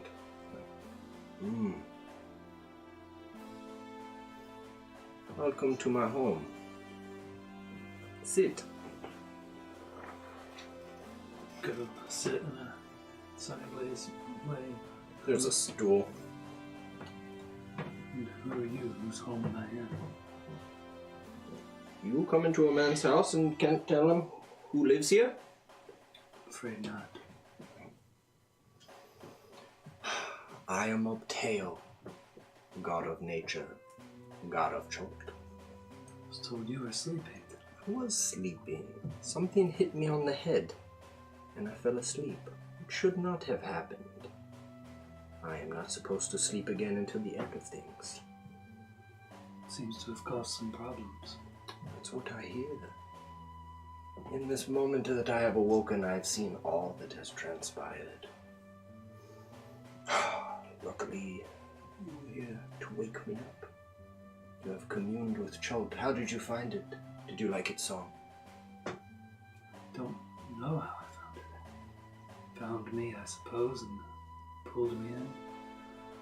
The song was strange. Yes, I suppose it would be. Well, do you want some tea? Don't know. Well, I'm going to have some. Alright, I'll have some. Good. I have other things for you. Alright. Gifts. Because you've helped me. You know, they call you names. I can hear them. Shepherd? Ah, yes. Though, in this language, they call you Makoma, which sometimes means shepherd. They also call you Viridios, of which the translation would take well over 1,000 of your years. Afraid I don't have that many. Maybe not. I hope it's a good thing. They certainly think so. I'm going to give you two things that nature always gives. Knowledge and something a bit more practical. Which do you want first? Suppose practical. Ah, okay. Stands up, goes to what almost seems like a cabinet, and pulls out a necklace. Hold it. This was one of mine. There's a ton of beads kind of going down, and it's a ton, but then there's a large stone in the center.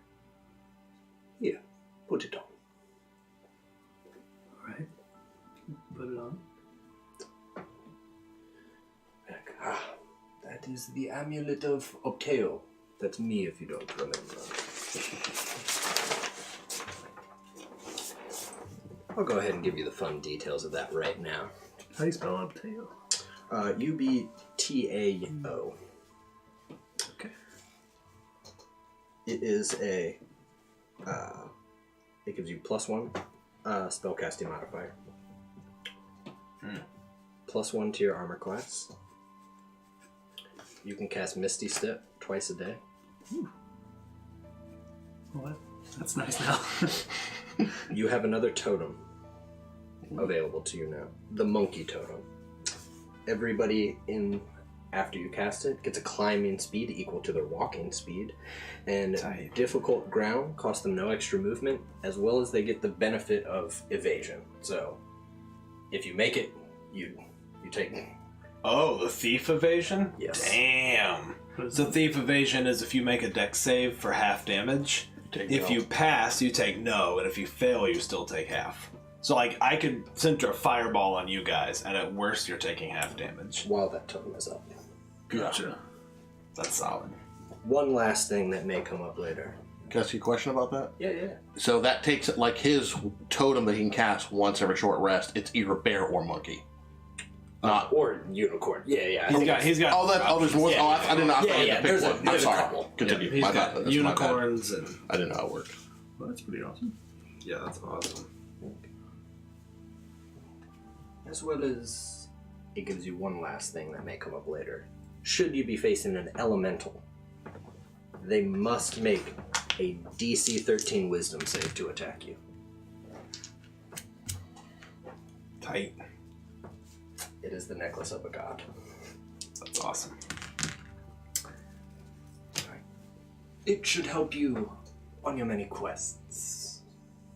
It's wonderful. Thank you. And now to knowledge. What do you think that you are? Thought I knew, but it seems everyone thinks I'm something else. Ooh, I don't know what. I do. And somebody else does. Before you see a large mushroom, almost like a balloon, pop up. And then it slowly takes the shape of Heldon. You're the only person you ever lived with. Heldon here. Not quite what he seems. Nor are you. See. Well, I'll let Heldon explain first and fill in the details. He's like, Heldon. Heldon, I hope you understand. Oh, completely. I did the same thing to you. Sort of. Elvin. Nature's about balance. The green and the growth. And the rot and the decay. Both needed. One grows from the other. They fuel each other. The green and the growth is like a shepherd to all living things, and the rot, well, must take them. I have long been part of the rot, though I wasn't always that way. But I knew there was nobody else, so I made you. I didn't make you. I completed the ritual. You're not a man, a half-elf at all. You are nature come to life. A half-elf boy died in the forest, and he fell into the moss and the mushrooms. Mushrooms, much like when you die, you're connected to everything else, and parts of him got absorbed. So, I needed to keep it up. I needed you to understand what you would have to protect. That's why I was taking things from people. And yes, I killed them. But all those memories you have, those are their memories. That's how you understand them, how you can feel their pain or their goodness. They're all a part of you. Did you know I would kill you? Not that quickly. I didn't finish. I had to finish the project. You would have been far more than you are now. I think, unfortunately, you've gone out into the world a little half-baked. But you are still that. Uptail's like, yes, not a man at all. Nature itself. Come to life. What is my purpose then? Well, I suppose it could be whatever you want it to be. What did you want it to be? I suppose exactly what you're doing. What does a shepherd have to do? A shepherd's a protector. You have to facilitate the growth. You have to balance the rot. The rot has to come. I have been trying. Now you know. I'm sorry I lied to you. I know people had to die. But I thought if I killed them for something, to make something greater, something needed, I went too far. Maybe. I don't know. You seem to be doing pretty well. You woke up a god. It's like, I would have woken up on my own, I think. Suppose I just killed someone myself. Did you? I'm not sure that was the right decision. Well, you have a tiny inkling, like a single raindrop of what it's like to be a god now. Don't envy you. Oh, you shouldn't. You shouldn't. It's difficult work. But I think that concludes it. Have you enjoyed these gifts? They are helpful to you. They are helpful to me. I have been a kind host. You have. Good. Then you can enjoy these gifts outside of Cholt and never return here. Never return. All of the animals and the living things, as I said, they call you Mekoma and Viridian. They call you Shepherd. They sing your name. I can hear it all over the place. This is my home, and nobody would have a name sung above mine. So I thank you for your visit. And now you will make a swift exit out of my country. Right. Will they sing your name again after I leave? Of course they will. I hope so. Is there something to walk out of? You go to what looks like it's supposed to be a door, and Obteo's like, and he has a bell. Bing, bing, boom, boom, boom, boom, boom, boom, boom. And you come up back into yourself as you kind of reincorporate into this body. But you hear voices down a hole next to you. Flashlight in a 45. You two have descended. And there's still something smoking in this chamber almost, even though it doesn't look like this happened that quickly. You guys go up to investigate? 100%. Yeah, he'll cast light on a rock. Kind of get up to this smoking space, and everything seems to be smoking around this one item, and it's strangely enough, it looks like a glowing chunk of amber. With that, fair viewers, again, we've dealt into some of the things that have been exaggerated over the years, or where they came up and why. Questions of morality, of right, wrong, good and evil, and as I said in the beginning, sometimes that's only a matter of time. I hope you'll join us Sunday, and again, next Tuesday. That was awesome. Good. Good sesh. Good. Really good sesh. I just wish we got more magic items. Or Yeah. better ones. Yeah, mine's a little. So good. Yeah. Man. They're all fucking Devin awesome. totally called the Shard of Amber, by the way. Mm-hmm. Let's see. Let's raid Lindy. She's on right now. And this to 17? That was awesome, man. That was super fun. Alright, y'all. Yeah, We have concluded Cholt. that was an epic return Yeah, that was to come back nuts. to a session like that. Yeah, that was awesome. Glad we made the time for it all. I'm taken by the vapors. All right, launching that raid in 3 seconds. Thanks, hey, y'all. Thanks for hanging out, everybody. See ya.